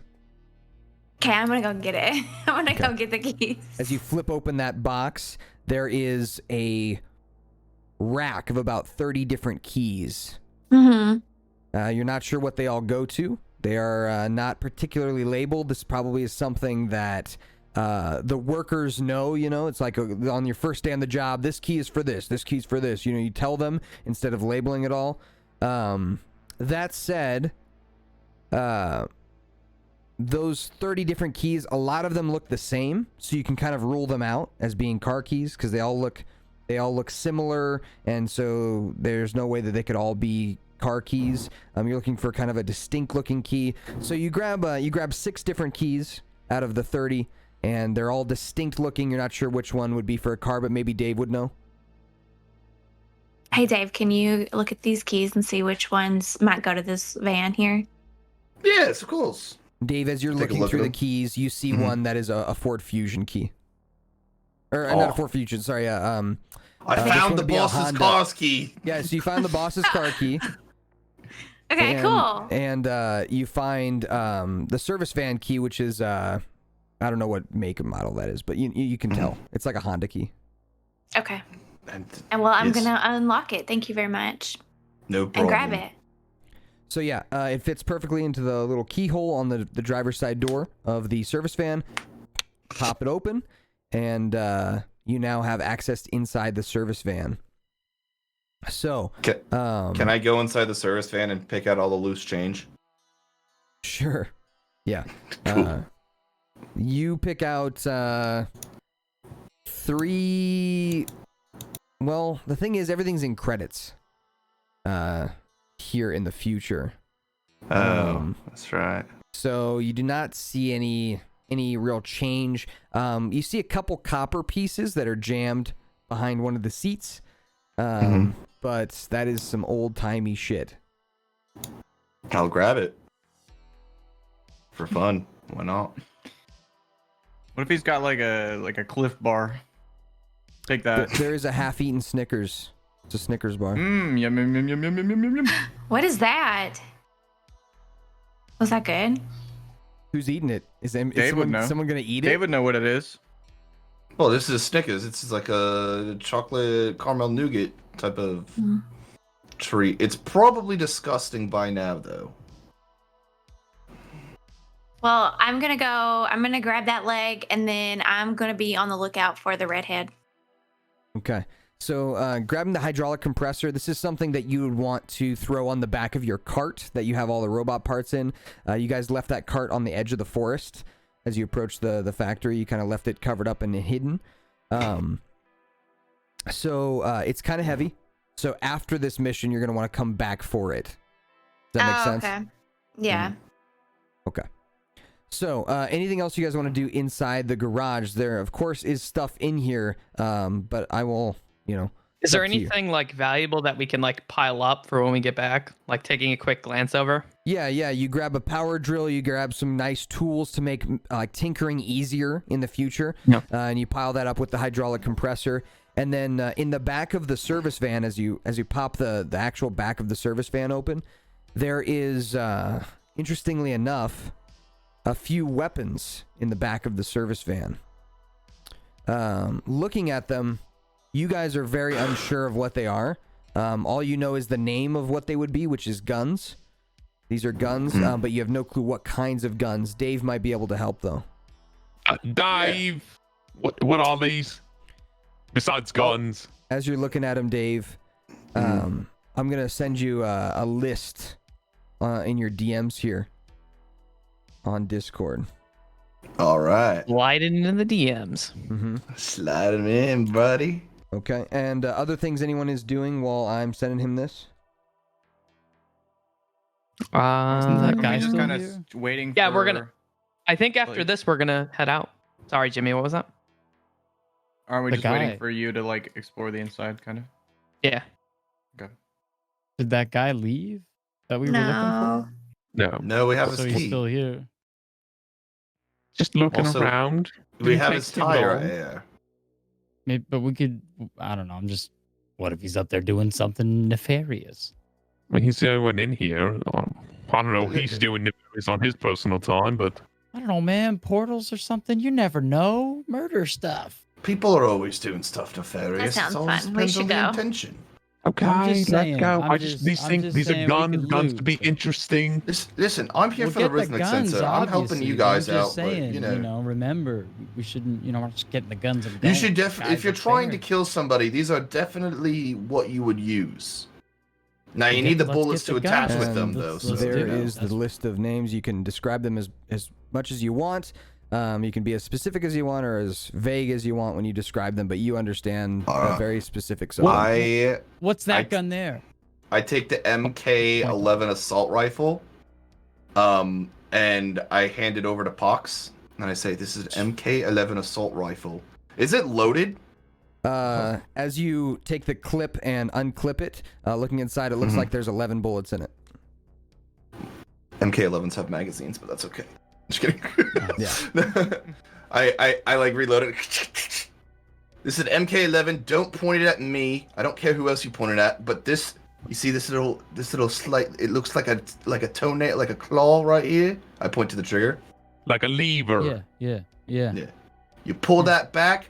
The weapon goes boom, and then Pox pulls the No, trigger not back yet. No, as Dave says. I still have it in my hand. I'm As he explaining it says, to yeah. you. Oh, okay. Roll just a straight up D20, Pox. Okay. Well, no, if he still has it in his hand, I thought he handed it to me and was like, "You pull the trigger," and I kind of wanted to be like, It's like a crossbow. Right. See this hole. That's where the bullet comes out, and it hurts the person you pointing it All at. right. Okay. And then I take the grenade launcher and I give it over to I go over to Zim. I say, Zim, this is what is called a Nerf gun. All right. Okay. It's a dud. It doesn't actually do anything. It's like footballs come out of it, and you know what a football is, right? No. Oh, yeah, Oh, it's actually, like I do. I remember squishy hearing little about ball. it. I remember Yeah. So They it's pop out. non-lethal. No, very lethal. Pops out, and then it doesn't look like it's gonna hurt, and then it explodes. Oh. Right. So- AoE damage. Just make sure you don't point it at anybody you don't want to How point big? it How big of a blast do I have to be? at. Well, if you want to keep most of your body parts, I would stay quite a fair ways away. Is that 10 feet? 15 feet? I don't know. We'll find Okay. out. Uh, Test it out. I don't know. 20 feet safe. 20 feet. Okay. And then I hand the sniper rifle over to, I would only assume, Nara. And I say, you seem like you're really good with the like long range stuff. You could say that. Right. This here's a sniper rifle. You know what that means? Oh yeah, I actually do. I have very much experience with snipers. Your Amish are very peculiar. I just hand her the sniper rifle and I just walk away. So this is a Barrett sniper rifle, and it has 3 bullets in it. Dave, these are extremely powerful weapons that are rare in this time period. Regular Never mind. Give people- them back. Regular people don't carry these things. These are for military use. These are not everybody in the military would get them. I mean, you have a feeling that there are, less than a few thousand of these on the continent. Guys, I'm starting to form a theory here. This doesn't seem to be what is like a normal factory. It seems to be some sort of front force gun running. They're selling the guns illegally. Okay, thank you for clarifying that. Right, Also, right. I'm a fucking monster. Here you go, Kathrak. Don't use it all in one place, or near us, or maybe not in this vicinity of the building. Come on, I don't let's- want to or see the let's monster go. shoot the Let's do gun. it. Oh. I'm excited either way. Yeah, I'm a I feel like we monster. should just go in, just guns ablazing. Shouldn't we save this for the Raziel? Wouldn't this be like Raziel material killing things? If it's so strong. Maybe. I don't Sometimes I know. wonder if I'm the only one Jimmy, who I'm going to has send you a logic. picture of what you just got. because Okay. he didn't actually give the name of it or like kind of what it did, but I'm just sending you a picture because your character doesn't know either. Looks badass. But when you Yeah, so- look inside, Dave, the Nerf gun that you described has one piece of ammunition in it at the moment. All right. So the sniper rifle has 3 shots, 3 powerful shots. The MK11 has 11 less powerful shots, and the last thing that Jimmy just got has 1 shot in it. You know, it really makes you wonder what these type of weapons are doing in a cybernetics facility. I don't know, but there's not a lot of them, so maybe it was the assassin. Maybe they're using it to attach to the robots. That sounds terrifying. It definitely would be. Okay, well, shall we continue onwards and find sure. Mr. Drizzle? Might as well. All right. And as you guys walk towards the opening from the garage to the main factory floor, you see an array of different tables and workbenches that are covered in different pieces and parts of robots. And as you look across the conveyor belts, you see different pieces and parts of these robots. Some are just being started, some are half finished, 3/4 finished, completely finished and standing up across the factory from you, kind of leaning up against walls or hanging from hooks from the ceiling. These conveyor belts are moving at a slow pace, and as they do, these kind of hooked robotic arms pick up a piece and puts the pieces together, screw them on top of each other, welding them. These different arms have different functions.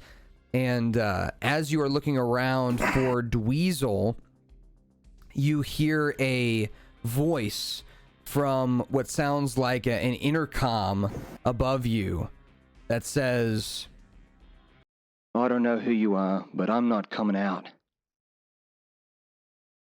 Sounds Australian. He is. He does have an Australian kind of accent. I'm trying to practice it a little bit. All right. So, what are you laughing at? God damn it, Jimmy. I was thinking of a TikTok. I'm sorry. Now you got to explain. Explain. I'll find it and I'll link it to you. Okay. All right. So, as he says that, the conveyor belts and everything continue to whir as the arms continue to put pieces of robots together. And as he says that, he waits for a response from you. He waits. You can actually see him. He is up to your right in a large metal and glass box up here. And he's about 30 feet off the ground in that box. Does he look different with my true sight? He does not. Looking at him, he looks like a dude. Oh, okay. Well, this is the same dude. I don't know if this is the assassin. I want to try something though, because Nothics have special abilities, and I believe it's ranged. Just know that he is behind a metal. I mean, I can see him, right? You can see him. A Nothic targets one creature it can see within 30 feet. The target must contest its charisma deception check against the Nothic's wisdom insight check. If the Nothic wins, it magically learns one fact or secret about the target. Okay. If the target wins, it is immune to being charmed. Okay. What do I need to roll? You need to roll a deception check against my insight. Okay. His deception's a +2. You got a 14. He beat me. Okay. Unlucky. So, looking at him, it's hard to tell anything about his facial features because his eyes are covered up by his red hair. He's kind of hard to, you can tell a lot from the eyes, and it's just hard to see, especially from this range as well. It's super bright in this building as well. So all in all, kind of hard to tell. But he says, Will, what do you want? Would you happen to have any rhythmic sensors by any chance around here? He pauses for a moment. Well, if that's all you want, I can take care of that. Yeah. Love one. Can someone ask him if he's the assassin, please? But hold on, let me wait for the censor first, one after the other. Don't want to accuse him and then he gets all butthurt and doesn't give me the censor. I can hear everything you're talking about. He can't hear me because I can only speak telepathically. I've been saying this out loud. Yeah. I'm just saying, none of my stuff he can hear. I don't really want any blood on my hands, so why don't you all just leave? But I want the censor. You said you'd give it to me. Sensor's on the back table over there. Which one's the rhythmic one? He points across the factory to a workbench that's over here.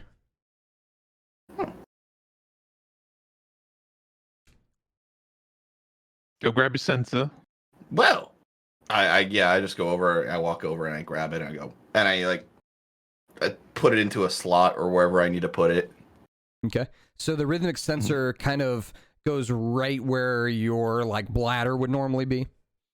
Yeah. It's like the center of your body. Right on my cock. Yeah. Mm-hmm. Exactly. And as you grab it, it's where you need the most rhythm. The piece where it normally, like where it goes in, the little door slides down by itself. Yeah. And you insert it in the right spot, and it gives you actually just better balance as a character too. It completes your body's like how it should feel. So much better. All right, do your thing. Sorry about that. Can someone else please ask him? Please, I can't talk. Literally anyone else. And can we ask you a few questions? Can you just come down here? We can talk for a second. I'm not coming down there, but you can ask me questions, and Why we'll see if I can't you answer. come down here? Why can't you come down here? I'm not gonna come Can I down do there. Look at you. Can I do a persuasion? I got +8. We could all try, but I mean, So persuasion with persuasions or... and things like that, you know, I'll allow it, but you gotta, not everyone can roll. So whoever wants to persuade, this is going to be like 1 or 2 people can try this. Everyone else, you know, you're out of luck. Because once 2 people fail, you know, you got to think he's got a group of 5 people in front of him. 2 people failed at trying to persuade him. He's out from your whole group. You know what I mean? Like he's dissuaded. So Because whoever I wants got to an try idea. it can. I'm gonna pretend to play, and then you guys are like, "Oh my gosh, it's so great!" But he can't hear because he's up there, and then he's gonna want to come down because I'm so good at the music. I think he'll be able to hear because he can hear us. No, because I'm gonna be pretending to strum, and you're gonna be like, "Oh my gosh, it's so good." I don't want to. Pops, Persuade can you him just to come try to out. convince him to come down, please? Yeah, I kind of just want to convince him. I mean, like, wouldn't it be easier just to convince him, like, to explain what the hell's going on? Sure, stop convincing him, please. Yeah. Do you want me to? I'll stay. I'll talk first, then we'll roll. Try to flirt. Yeah. Mm-hmm. Yep, that's how it works. So you talk first, Okay, and then yeah. depending on what you say, I'll have you roll. Well, fair enough. Hey, what was his? Dweezil. How do you know my Dweezil. name? Wow, come on, man. We've heard about you. We hacked your shit, Dweezil. We know who you are. Look, man, Hi, we're not Cyborg. we're not looking to hurt you. What can you please what is going on? Why won't you come down? What's up? Can you talk to us, please? Can you just explain the situation? That's a very large question. I don't know what you want. What do you mean? What's going on?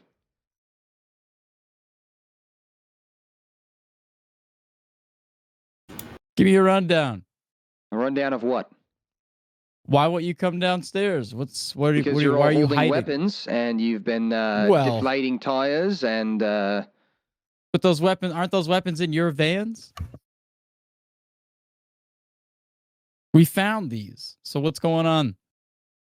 He doesn't respond to that particular like jab, but you feel like you got him, like kind of.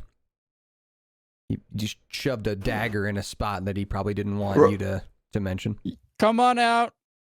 Right, so we're not like cops or anything, but I'm pretty sure that's illegal.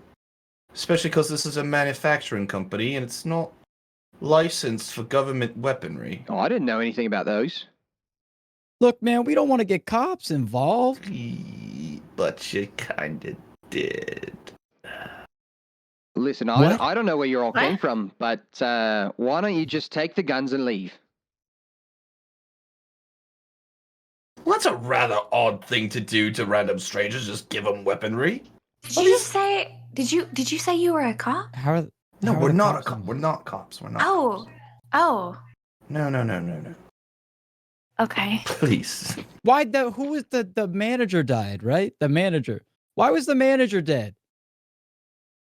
Yeah. What do you know about that? How did you get promoted Dweezil? so quickly, There huh? you go. Why Okay. climbing the ladder awful quick, Dweezil? What do you do? Yeah, what's that about? Got a Can I have couple a cut of your questions. pay if we just ignore the Oh, questions? that's why or- you're here.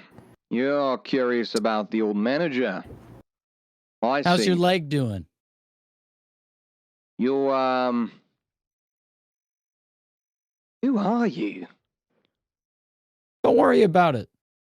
Clearly, we know more about you than you know about us, and Well, you're that's a obviously problem not for the you. police. You Nope. don't- I mean, yeah, that's. At this point, I'm like walking back to the. We're group, by the way. more scarier. do, My we guy do our actually own says thing. that. Well, you are scary, sure. We're just trying to get to the bottom of this. So we're gonna find out one way or another. Might as well talk. Can someone tell him we're independent contractors? We're independent contractors. We're independent contractors. That's Sent what I by said. We who? do our own thing. Right. By us. God. We I we didn't say con- that. well, you have so many. Can I questions. just say, just I'll take a minute. What do you do with your hair to get it so silky smooth and luscious? Dweezil, please come down, or we will have to come up there. True.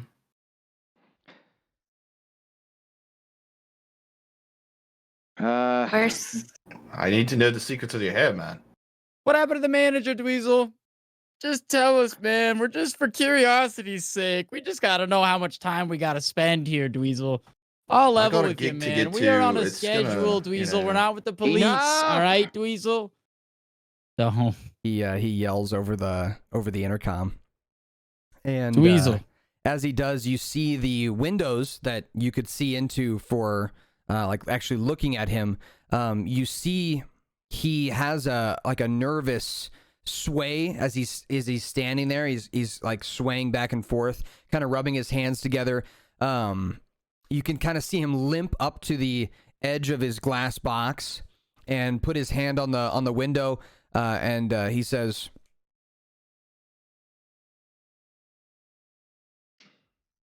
You don't know who you're messing with. I didn't put myself in this position, all right? So Who who do you did? work Who for? did? Who did? I think you already know. Isn't it Rosio? Okay. Am I the only one who made that connection? Obviously, we made the connections in. We're just wanting him to Why say the it. manager? Who the hell Why is the Rosio? manager, Dweezil? you do know who Raziel is, Dave, because he's Oh, he's like the Gotcha. president of your country. But that would surprise you that he would be. That Raziel. Oh, Yeah. of course I know that Raziel. It Come would on. surprise you though to see that he is Mhm. not meddling in such kind of a mundane area of production and this world. It would surprise you, Dave, to understand that he would Right. be involved in that at all. It's just He's hella like a sus. public figure. He's a politician. Why would he be? Yeah. Why would he be setting up a manager in a small factory out in the middle of the boonies? Do you know the Raziel? Listen, I don't know who you are, but I'm begging you, if you want to live, leave now.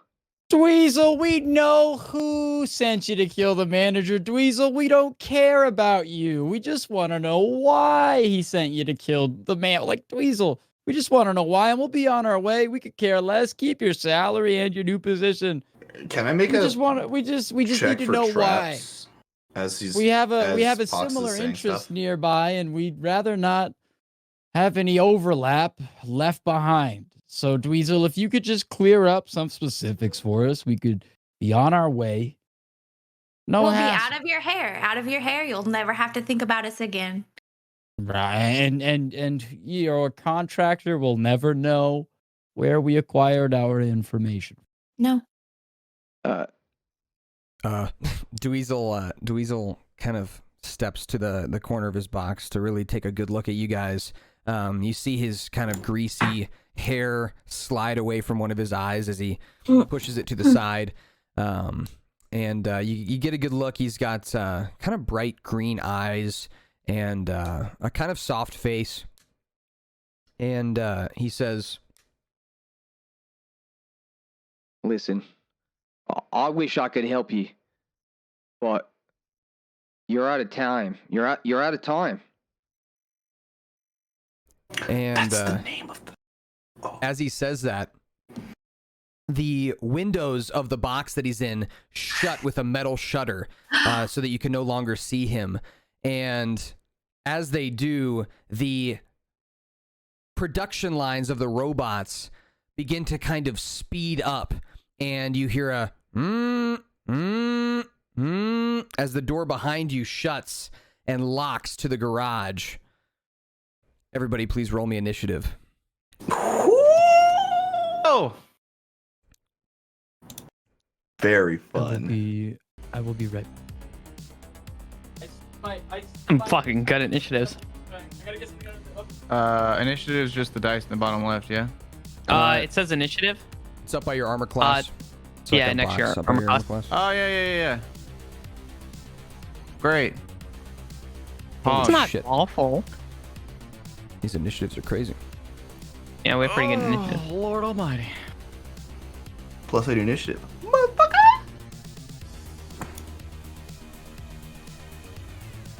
Okay.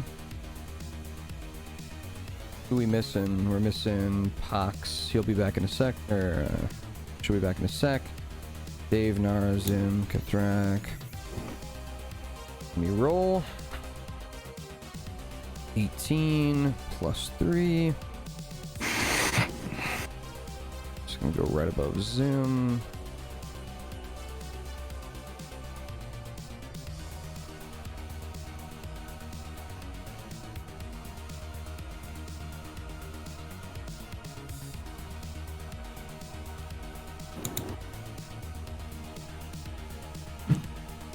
Commander, I sent you the video of the the guy with Okay. the Australian accent. Okay. Actually, let me find it on YouTube now that I remember Oh, I what it's didn't roll called. that. My bad. You're good. Oh yeah, I can probably find this on YouTube. Oh wait, maybe not. Wow.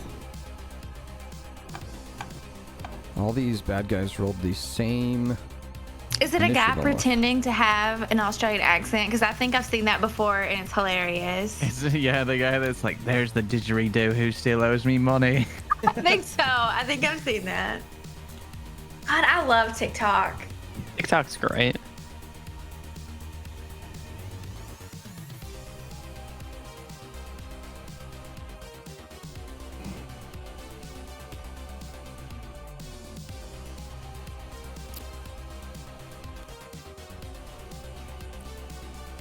All right. So I don't think anyone's gonna beat Dave's initiative, even if Pox rolls a 20. So Oh, really? Because we have a 28. that's Dave. Oh shit, that's Dave? Yeah. Oh, yeah. I'm sorry, on I your thought side Sorry, wrong one. for now. All yeah, right, Dave. I. What am I so fighting? Let me What's going on? visualize for you. Okay. Yeah. So what happens is these conveyor belts speed up.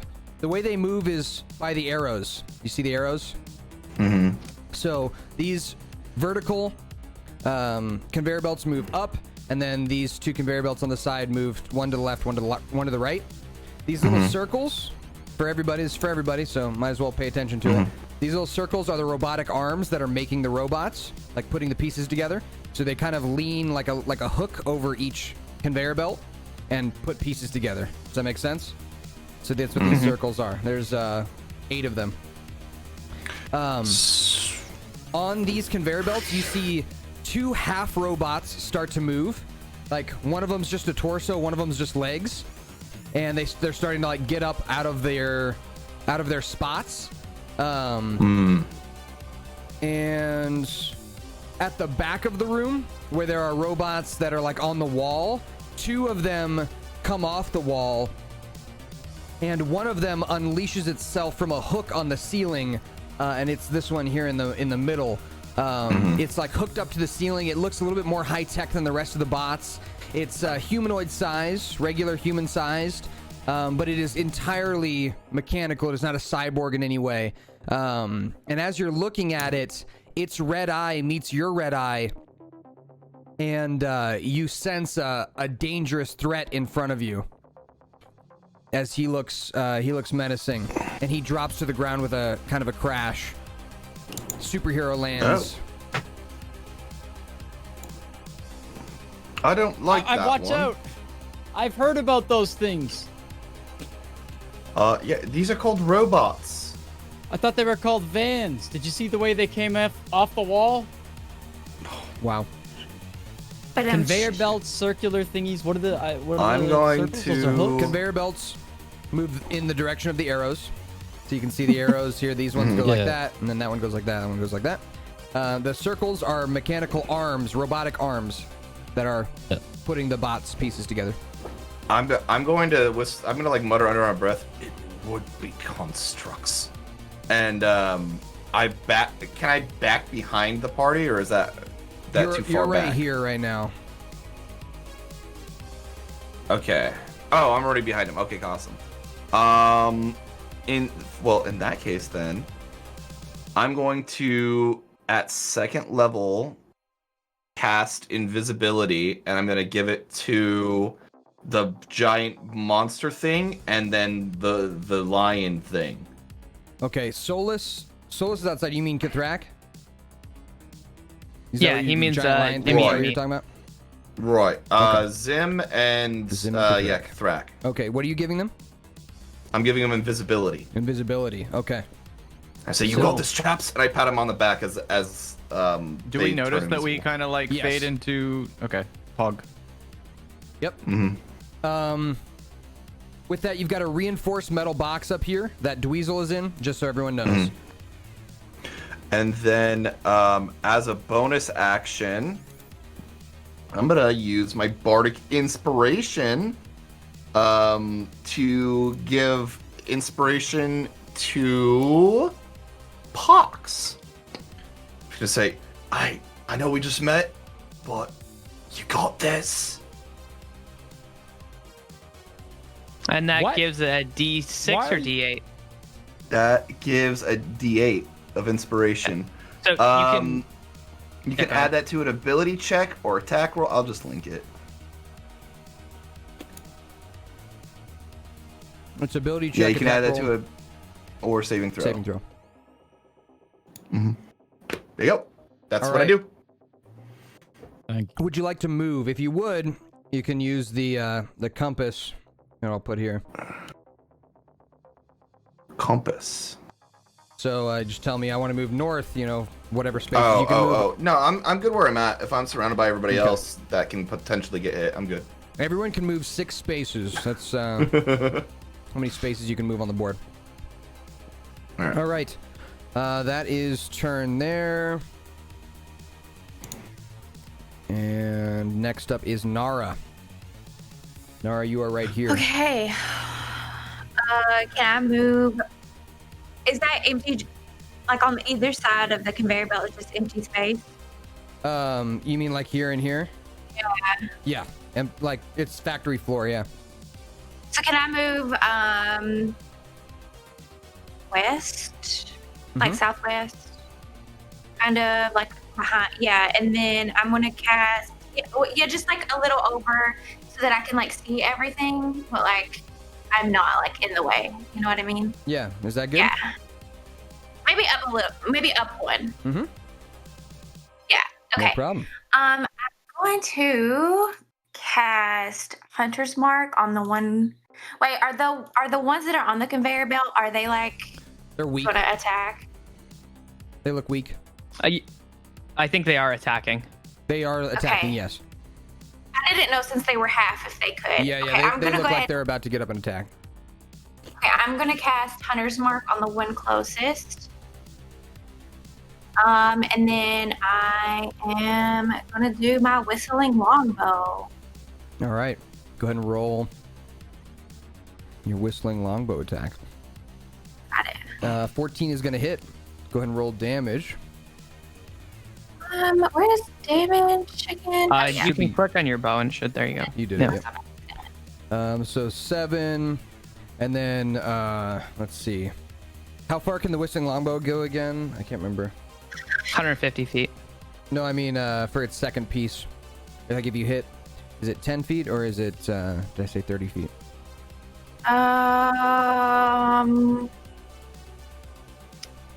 It says 150 feet is all it says.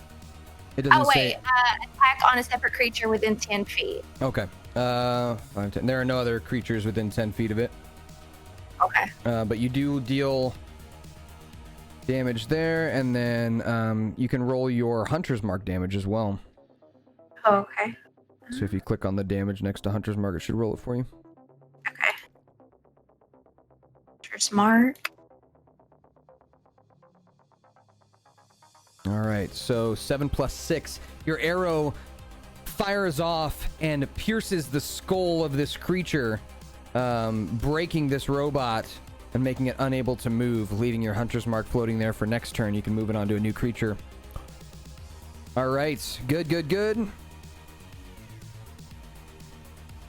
Nice. And then, all right.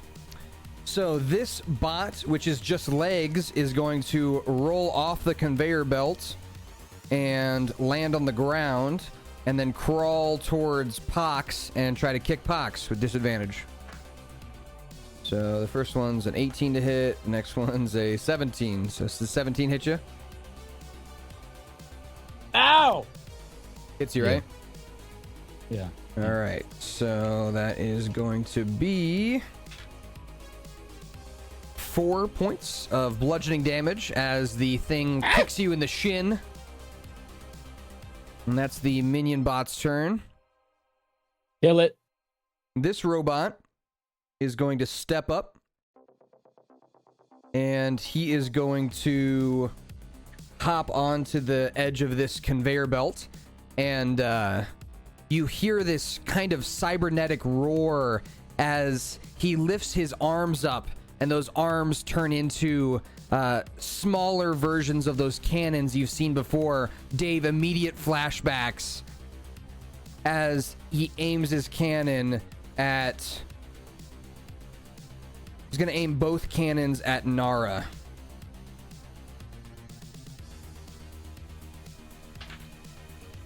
First one to hit is 16. Does a 16 hit you? It's your armor class. Yeah. Okay. So that's going to be 8 points of piercing damage as the first laser beam, it's this sharp pink laser beam, fires from his hand and pierces your shoulder blade right through and hits the back wall. Next one's a natural 1 as it fires off, blasting off one of the walls, and as it does, it kind of ricochets around the factory and then blows these legs just apart, just randomly. The laser beam just flies right past and hits those legs that were kicking Pox and blows them up with his natural 1. And he waits here as the conveyor belt pulls him. This conveyor belt will pull you to the end of it if you are on it at the end of your turn. So if you stand on one of these conveyor belts, at the end of your turn, it'll pull you to the end of whatever section you're on. Okay? Next up after that robot is these two, who are going to step up. This one's going to hop over the conveyor belt. One's also going to hop over the conveyor belt. And they are both going to fire one. So these robots, I'll describe what they look like because they are unique. So these robots are wearing ponchos, like old cowboy ponchos and cowboy hats. and they pull out revolvers, like 6-shooter revolvers, and aim them at you guys.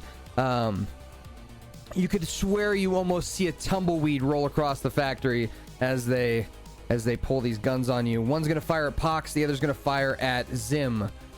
First shot at Pox is a 13 to hit.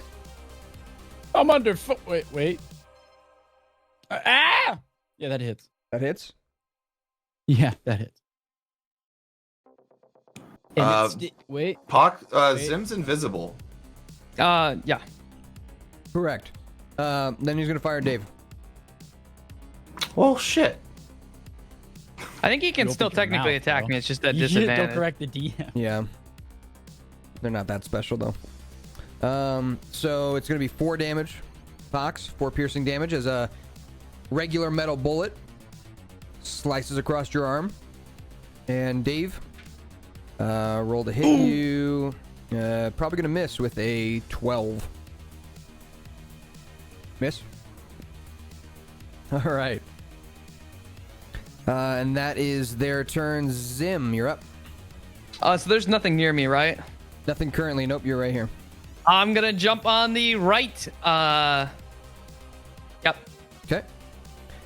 And then I'm gonna save for my attack for when I pass by the creature, the first one, Okay. as a effect. All right. So I'll let you hop off the conveyor belts and attack that creature. Go ahead and roll me an attack. Hang on, Hang I gotta look at this creature. It is somewhat like the guards you met in the past, but much more advanced and well put together. Oh, those both probably miss. Both are gonna miss. Yes, both those attacks are gonna miss. I am And, invisible now. Uninvisible. Yep. You mean Did you roll visible? with advantage? You get advantage on both those attacks. I don't get it. I don't get advantage on this. You're invisible. Oh, you're right. Holy snap. Okay, well that can be my first one. Okay. First one misses. I still fucking miss. Second one still misses. Damn. Yikes. Okay.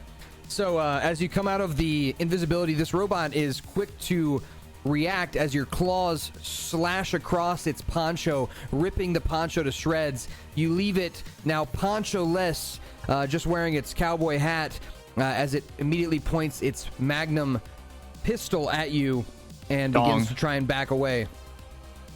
Yes, his magnum dong. Dweezil.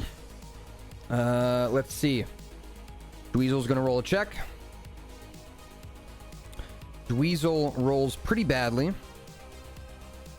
But what you guys see is some of these arms on the conveyor belts, these arms that are putting together robots, some of them individually start working a bit quicker. And you see them kind of light up a reddish color. There's like a little light on the arm that lights up a reddish color, and it turns on and begins working quicker, creating 2 more robots. Kathrak, you're up. Let's go. All right. I want to... I'm stealth still, yeah? You are.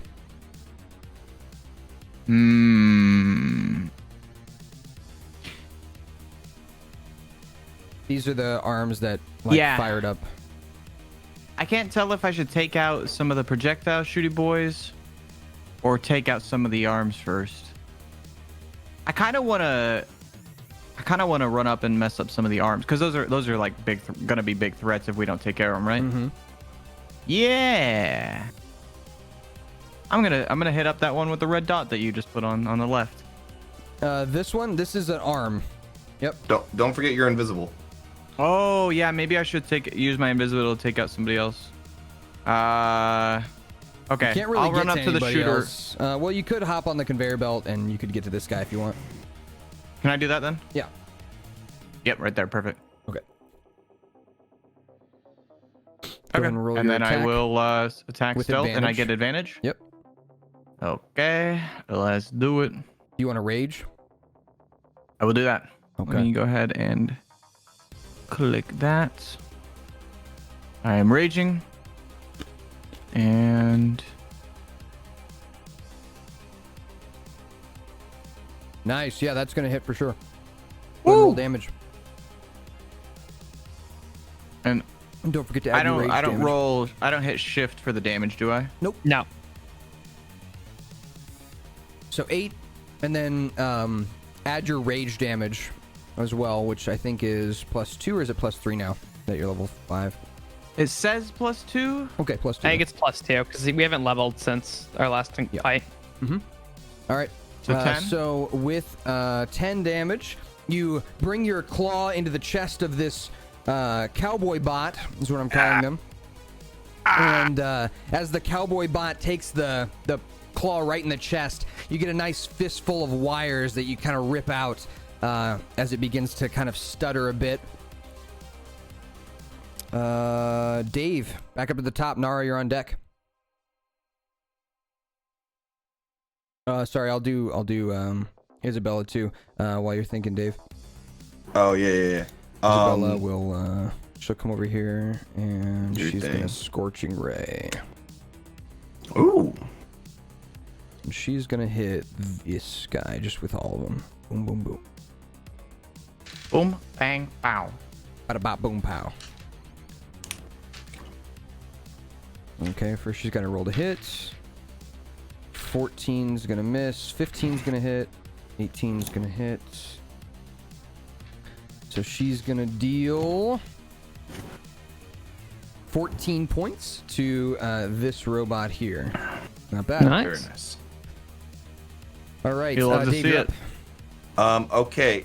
Would I know if like vicious mockery dismissers would work on these robots? It would not. I don't think it would. Any I charming can't effect see- will not work on a construct like these. And I can't see emo boy, huh? You cannot. No. That bastard. All right. Breaking my balls Oh, wait, here. Pox. I'm going to. Oh, god damn it. We skipped Pox. Pox never had a turn. Oh, He was gone when we Well, rolled good. Gives me initiative, more and then I time to never think. asked him to roll initiative. All right, go ahead, Dave. I'll have him do. all have right. him do 2 turns. Oof. I'm back. Pox, roll initiative. I rolled the 14. I was gonna say, but I didn't want to interrupt. Did you want me to? I was gonna ask if you wanted me to re-roll it anyway. Okay. Yeah, it just said I didn't realize until I got back because I was down there getting my pizza. and I was like, Okay. I rolled initiative. Okay. It's So like yeah, both nice of problem. the robots You want are to something down. else. So yeah, do you We're want gonna me to let go? Dave do his turn, and Or then do you're you gonna do want 2 turns, Pox. Yeah. Yeah, Or I'm gonna you'll do one turn. go up to. Can I go up to the left red robot arm Yes. and just start thwacking it with my sword? Yeah. Go My ahead, roll an attack, theater? or just roll damage. Roll damage. You don't need to roll an attack. You're gonna hit it. All right. Well, unless he trips. All right, so you bring the rapier into the arm and kind of jab the edge of it to where its kind of elbow is, and pop the elbow out of place, putting it out of commission. Oi! I got the robot arm. Don't worry about that. Nice. That'll be what I do. Okay. Be what I be. Good. All right, Pox, go. Something needs to be destroyed with Eldritch Blast. It's time. That red arm over yonder looks mighty. Yeah. Okay. Go ahead and roll damage. Yeah.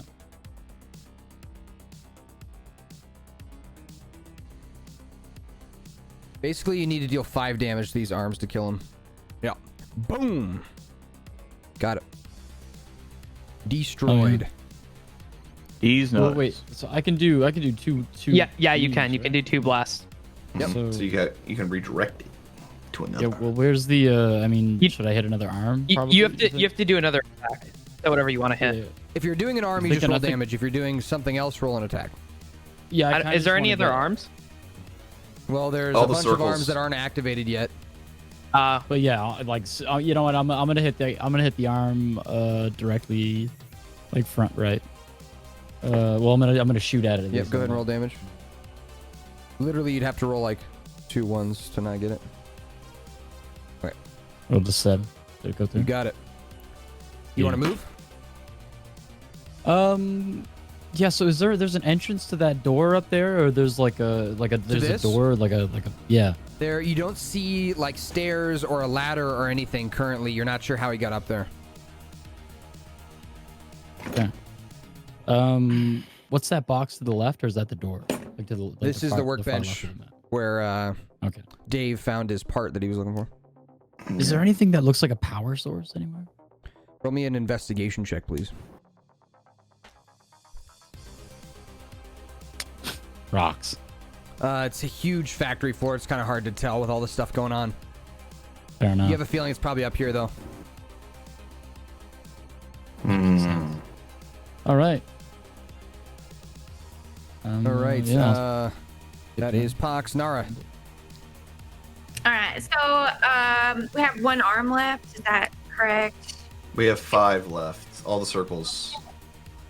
And they're actively doing things. It They wasn't. are working on robots, but they're not like overdrive working yet. When they do overdrive work, they'll make a robot per turn. I want to get rid of the one arm that I'm closest to. That I see. Go ahead and roll damage. Okay, hold on. Not even. Oh, yeah. Yep. Okay. Wow. That was close. You can also move your, as a bonus action, your hunter's mark over to things too. You can move your hunter's mark to one of these creatures. Okay, let me put the hunter's mark on the one. Yeah, that one. This one? Huh. You got it. Just don't hit me. Oh well. I'll try. All right. And would you like to move? No. Okay. Maybe up just a little bit. Maybe up like 2 spaces. Next to Dave? Yeah. Okay. Hello. Bloody good shot, by the way. Oh, thank you. All right. Minion bots. One's going to attack Dave. The other is going to attack Zim. Attack on Zim is 10 to hit. Misses.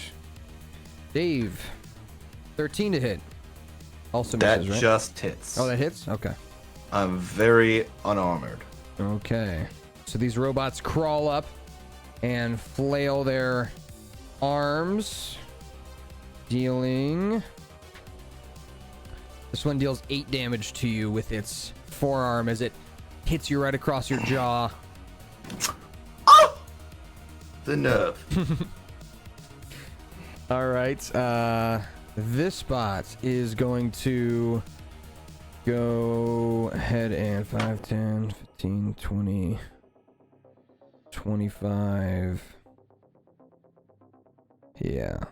This bot's going to stand in front of the reinforced box that's hanging above him. And he is going to fire a laser beam at Zim and a laser beam at Pox. Pox, it is a 9 to hit you. It's going to miss. And Zim, it is a 20 to hit you, not natural. That'll hit. Okay. Oof. So I'm Zim, gonna a total use of... cutting words before you roll the damage. Yep. To take away, hopefully, enough to prevent that from happening. Okay. So So the roll attack your roll? cutting words. On the attack roll, yes. So let's see. I roll a d8. Need a 5 or better. Hopefully that. Oh, no. I see the roll. It didn't go through, but I It see didn't it. go through, What but you was it? see Yep. it. It was the 2. It was a 2. Unlucky.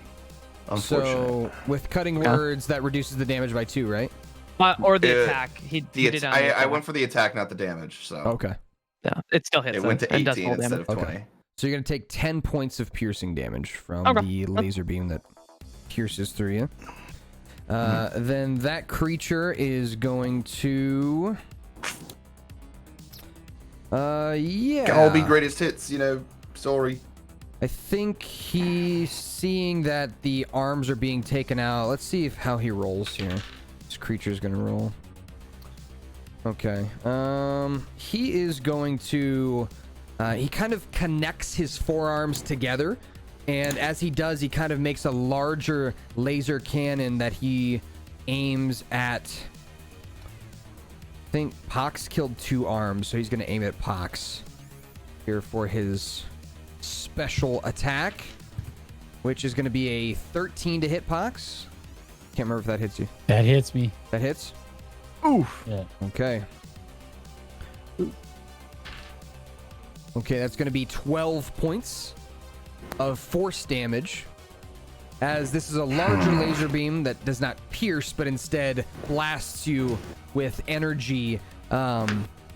It grazes you, which shows you how powerful it is. You literally dodge most of it, but you still take that damage as it sears past your abdomen and kind of burns just a little bit of your clothes off.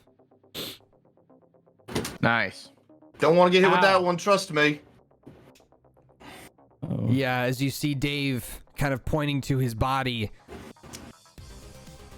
Yeah. Cowboy bots. You didn't get hit though. Not today. The one is going to... Yeah, these ones have the special abilities. You've been here before? So they are going to both Shut up. aim their pistols point blank at Zim and Kathrak. Kathrak, it is going to be a 19 to hit you. Do you still get the ranged into melee disadvantage? You don't know, I guess. Okay. You wouldn't know that. Okay. But I guess I kind of hinted that no, they don't. They have kind of a Okay. special ability. That's fine. I was just wondering. Yeah, with these small guns and the way that they're statured, they're kind of proficient in that close range melee gun combat. Sounds good. So for Kathrak, that's going to be 6 points of damage, rounded down to 3, half to 3 for your rage. And then Done and done. Done and done. Zim, gonna miss with 12, right? Yep. Okay. That's the cowboy bots. Zim, you're up. Okay. Pops, I'm you're on going deck. to attack the cowboy bot that You got it. attacked me. Go ahead and roll your slashes. Probably 1 hit. Yep. 4 damage. 4 slashing damage. Yep, that's good. That is going to just barely kill this bad boy off. Works for me. Good. All right, so you slash across it, and your claws are strong and able to rip through its main wiring, leaving it a heap of metal on the ground. Dweezil's turn. He's going to roll. He rolls high this time, as these 4 back arms zzz, zzz, zzz, bzz, all turn on, and they are going to create this cowboy bot. And where's my other bot? That's okay. There is another cowboy bot that I'm going to represent with this blue dice. Okay. Kathrak, you're up. Dave, you're on deck. All right, just gonna slash away at this cowboy bot again. All right. So, no advantage, right? Just chilling. Just chilling now. Yep. Regular attack. I think you have an ability as the type of barbarian you are to do some crazy shit, but can't remember. Oh, you can make 3 attacks on your turn if you do the exhaust thing. Yeah, 23 is definitely gonna hit. Go ahead and roll your damage.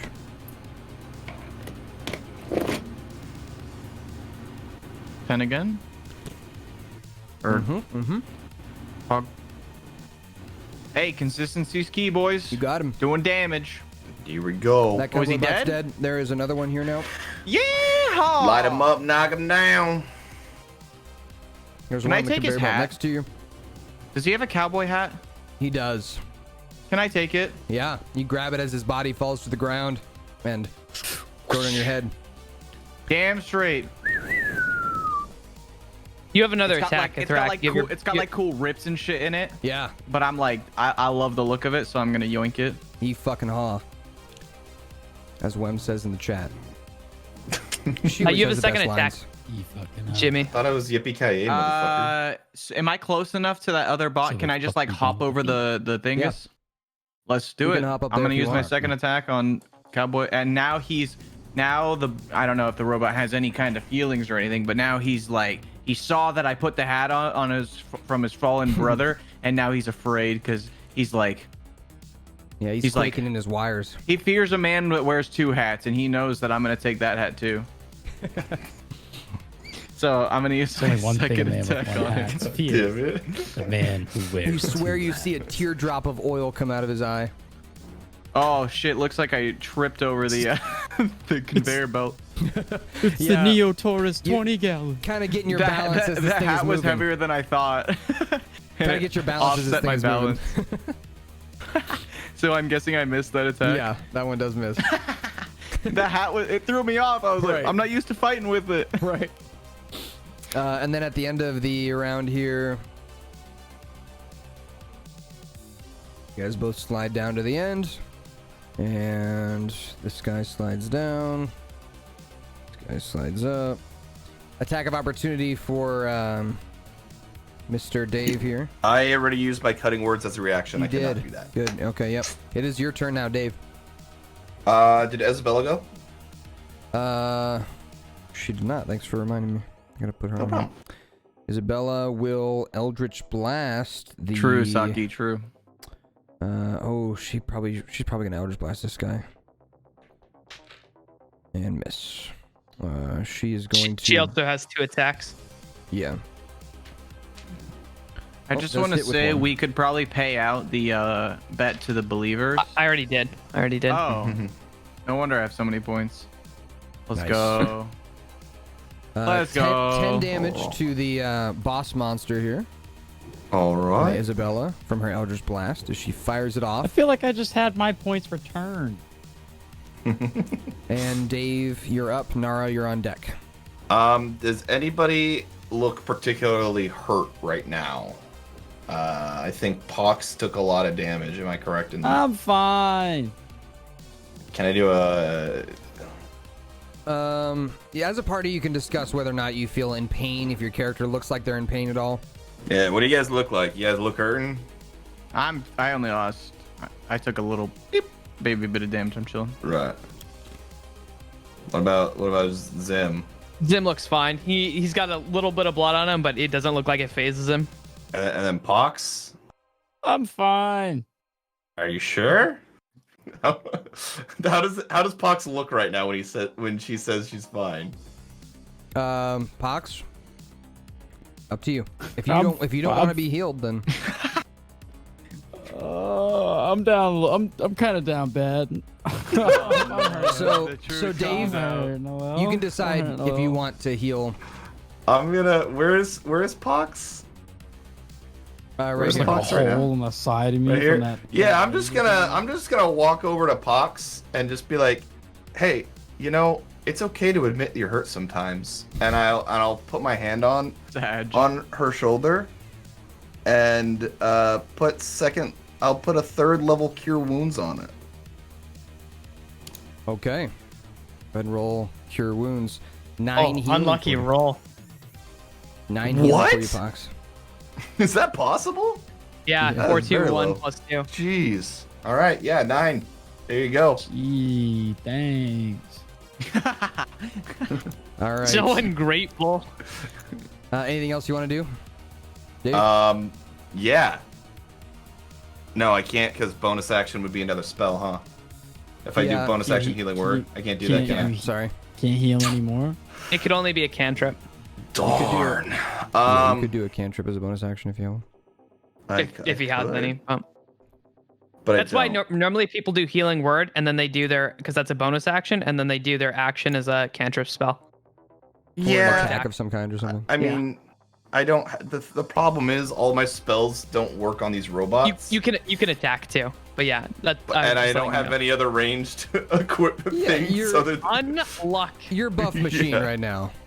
yeah, I'm a very happy cyber boy buffing my buddies. I'm gonna end my turn. All right. Nara. All right. Do I still have Hunter's Mark, or is that gone? You do. Sorry. Okay. I moved it because this creature died. You can put it on any of these 3 creatures here. Let me put the one next to Kathrak. Didn't she also put it on the bad guy, or is there a range on it? It's 30 within 30 feet. I think. Okay. And then I'm gonna shoot one of those arms. I feel like. You want to shoot one of the back arms? I don't know. Doesn't your longbow have a thing if something's within 10 feet of it that it can? Okay, so I want to shoot the arm, but also it'll hit the one that's next to Kathrak also, right? If you want it to. If it hits. Yes, I do. First you got to hit. So with the arm shot, if you're just firing at an arm, it's okay. Well, let me to make it balanced. You gotta try and hit the arm with an AC of 15. The arm has an AC of 15. So if you want to hit the arm here and get the whistling, what'd you say? Be easier to hit the robot and then it ricochets to the arm. No, I'm just trying to make it fair so that you can't just hit the arm and then automatically hit the robot or whatever else, or Okay. So I need to do damage for my hunter. No. Okay. So you roll an attack on either the robot or the arm. Either one's gonna have an AC of 15. Yep, that's gonna hit. So you deal 5 damage, destroy the arm, and then go ahead and roll another attack on the robot. Okay. I think it does the same amount though. On a hit, the second target takes the same damage as the first. Okay, sounds good. Yep. So the robot takes 5, and then you can do Hunter's Mark damage too. So because it's got Hunter's Mark on it. So go ahead and roll Hunter's Mark. Nice. So 9 for this robot. Very good. Very, very good. Anywhere you want to move? Yeah. Let me move kind of on the. I would kind of want to go closer to where the box is. Okay. So closer to the west here. So sorry. To east. Sorry. Oh, closer to this box. Yeah. Okay. So you were here. If you want, you can 5, 10, 15, 20, 25, 30. You can get up to there with your regular movement speed. Otherwise, you can. Let me go in the middle because I don't want to go on the end of that. Sounds good. Sounds good. Sounds good. We're gonna finish this round of initiative and then we're gonna end it for today. Okay. Just so everyone knows. Okay. So minion bots are gonna go. This minion box is gonna attack Zim with a 19 to hit. That's it. Is going to hit, and we're gonna do 4 damage to Zim. This bot is going to hop down here and run up to Nara. Of course. And it's gonna attack Nara for a 14 to hit you. I think my. Oh no, it doesn't hit because my armor class is 15. That's right. Yep. All right. Cool.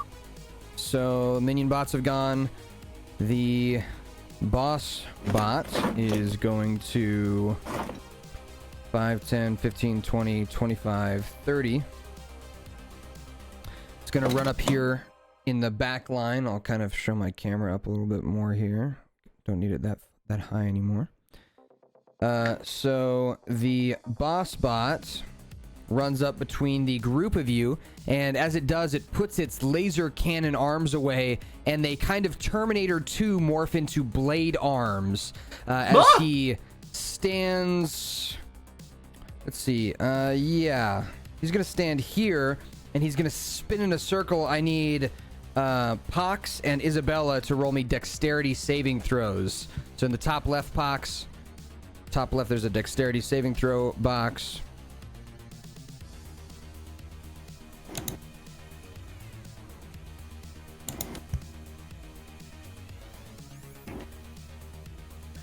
All right, with a 4, and Isabella rolled a 9. So you two are going to take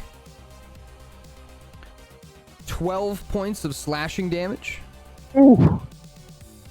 As he spins in a circle, slicing your back and Isabella's chest. And then he is going to roll his second attack on... Let's see, he's going to... Let's see. 5, 10, 15, 20, 25, 30. He's going to take an attack of opportunity from Isabella. She's gonna hit. She's gonna quickly pull out her sword and slash him for 6 points of damage. Not bad. And then he's gonna come up here and he is going to attempt to stab Dave right in the chest. Kalima. It's gonna be a 13 to hit. That just hits. Oh God. Unlucky. But you got lucky rolling the dice. It's only 5 points of piercing damage. Woo! And the cowboy stings. bots. This one's gonna hop down and fire at Zim. Yep. Natural 1. He's gonna fire and hit his robot friend, blowing one of the arms off of the minion bot. And Thank this God robot... these robots are here to kill the other robots. Yeah, no shit. And then the other one's gonna miss Thrak with a 14, right? 14 is... I feel like my armor class should be higher. It's just at 14. I don't know. I feel like it might be I don't think higher, your armor too. class was that high. Well, I think I got like I get a bonus for like having... You had the cloak on. You have unarmored defense. It should be. I believe it's your Constitution and Dex as a barbarian. Yeah, your Dex is always armor. It's 10. Constitution is health. Yeah, So it's 10 plus Dex plus... barbarians get special things. That's why I said for barbarians unarmored get- defense. Oh, I see what you're saying. Yeah. This is 15. I feel like would be higher, but I can. Afterwards, we can look, Jimmy, if you want, but I'm pretty sure that that's right. I'm gonna say, like, since it was so close, this one just barely misses you. I mean, I have high health. I can take some damage. Nah. It's all good. Zim, you're up. Pox, you're on deck. Okay. I'm going to move diagonally, straight diagonally, 3 squares, and attack the one turret. Sorry, northeast. Go northeast. 1, 2, 3. Right. Attack that one first. I'm going to attack the first one, and then I'm going to take one step forward and attack the second one. You got it. We'll go ahead and roll damage first. Yeah. If they do less than 5, they're not going to kill it. All right. First one's dead. Go ahead and roll damage on the second one. Yep. So I should take out both of them. Yep. And that's my turn. Okay. You got it. Pox, you are up. You've got a robot that's next to you. To describe what it looks like to you, its metal is totally different than any of the metal you've seen from other robots. It is almost amorphous in the way that it moves. It shapes like water around this bot, and you're noticing as you get a good look at it. Go ahead and give me an investigation check while it's here in front of you. Okay, good. 15? Yeah, so looking at this thing, it's actually, you can see it's made up of a bunch of tiny robots that are like minuscule in size, and they are flowing in a way that's kind of like water around it, changing the way it's structured, and its arms turn into swords and then into guns, and it's all because these small little robots, which Emil described to you before, that were in the blood of some of the people here in the capital and around this continent, are nanobots. You remember the name? It's nanobots. Yeah, so this is a nanobot boss monster.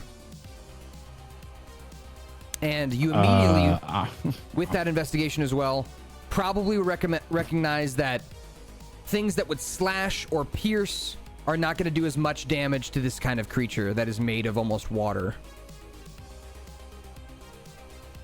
Are there any paper towels nearby? Damn it. Need some Charmin Ultra Strong. I got Ultra Blast. Eldritch Blast this thing and run. We could just leave. You are locked in. I'm not locked in here with it. It's locked in here with me. Okay, Rorschach. Commander. Eldritch Blast. Okay, so if you want to Eldritch Blast him from right here, you got to roll with disadvantage because he's within melee with you. Yeah. But he's so close. Could I use my sword then? Disengage as your action, which means you wouldn't be able to Eldritch Blast, but that disengage slashing would get things you away. won't do damage? What'd you say? Did you say slashing things won't do damage? Slashing, piercing, bludgeoning, probably not going to be useful. We're going to have to disengage. I already hit roll for the Eldritch Blast though, so I will own that if you want to call me. Okay. I already hit the +8. Whatever you want to do. Well, up to you. You would need to roll one more time for Eldritch Blast. That one would hit, but you need to roll again and take the lower number. It's up to you. Do you want to do that, or do you want to disengage? I gotta disengage. All right. So you can go up to 6 spaces in any of these directions without being hit by him. Who looks where's the safest looking place? I mean, The what am I safest looking place? Probably like over here. Well, yeah. I'm gonna have to go. I mean, but what's like closer to a teammate though, where somebody can intercept or something? Your I'm down safest bad, man. I Your might need to safest be spot safe. close to a teammate might be like over here, because you're on the other side of a conveyor belt. You've got Nara within reach. You're getting close to Kathrak, maybe like right there. Perfect. Yeah, perfect. That's Okay. I see me there. So just on the That's other good. side of the conveyor belt from Nara. Okay, Dweezil's turn. He is Nara, going I'm to... over here. I might die. You're good. All right. He's going to activate the last arm in overdrive here and make one more cowboy bot. And Kathrak, you're up. All right, let's get down to business. I want to mess up that robot next to me once again. Also, Whip, please roll me a concentration check, which is in the top left. It's a Constitution saving throw in that saving throw box in the top left. Roll me one of those. Okay, so your Hunter's Mark is going to fade when you got hit by that damage earlier. What is this? Unfortunate. You do get 2 attacks, though. Yeah, so that one just That one's going to whiffed whiff. completely. I sneezed or something, I swear. The hat was dusty. 11 is also going to miss this creature, unfortunately. Yeah, Take off the hat. It's hurting your. This hat is giving me allergies. It's messing with your eyes. Yeah, And, maybe. Anything else Need you to want to do on your turn? Shake something out of it. Cry. Okay, sounds good. Does that count as a bonus action? That's a free action. Free action. Okay. And Isabella is going to run away here, and she is going to fire her Eldritch Blast. An 18 is going to hit. Okay, first one deals 8. Next one's going to miss, so 8 more damage to the boss monster. Okay. And with that, as that round of initiative comes to an end, the windows on Dweezil's reinforced box kind of slide open, and you hear him say, It's not too late. You can leave. and that's where we'll end it for today. We'll let you guys think on that. Now, I'll tell you, you guys are winning this fight. You're winning it pretty hardcore. The big problem is this nano creature is causing havoc in what you would call your back line. Your back line's getting ravaged right now. With that, thank you guys for being here today. I hope you guys had fun on today's session. Do a little bit of role play, a little bit of combat, and we'll pick up combat again next time. Okay. That was Any fun. questions?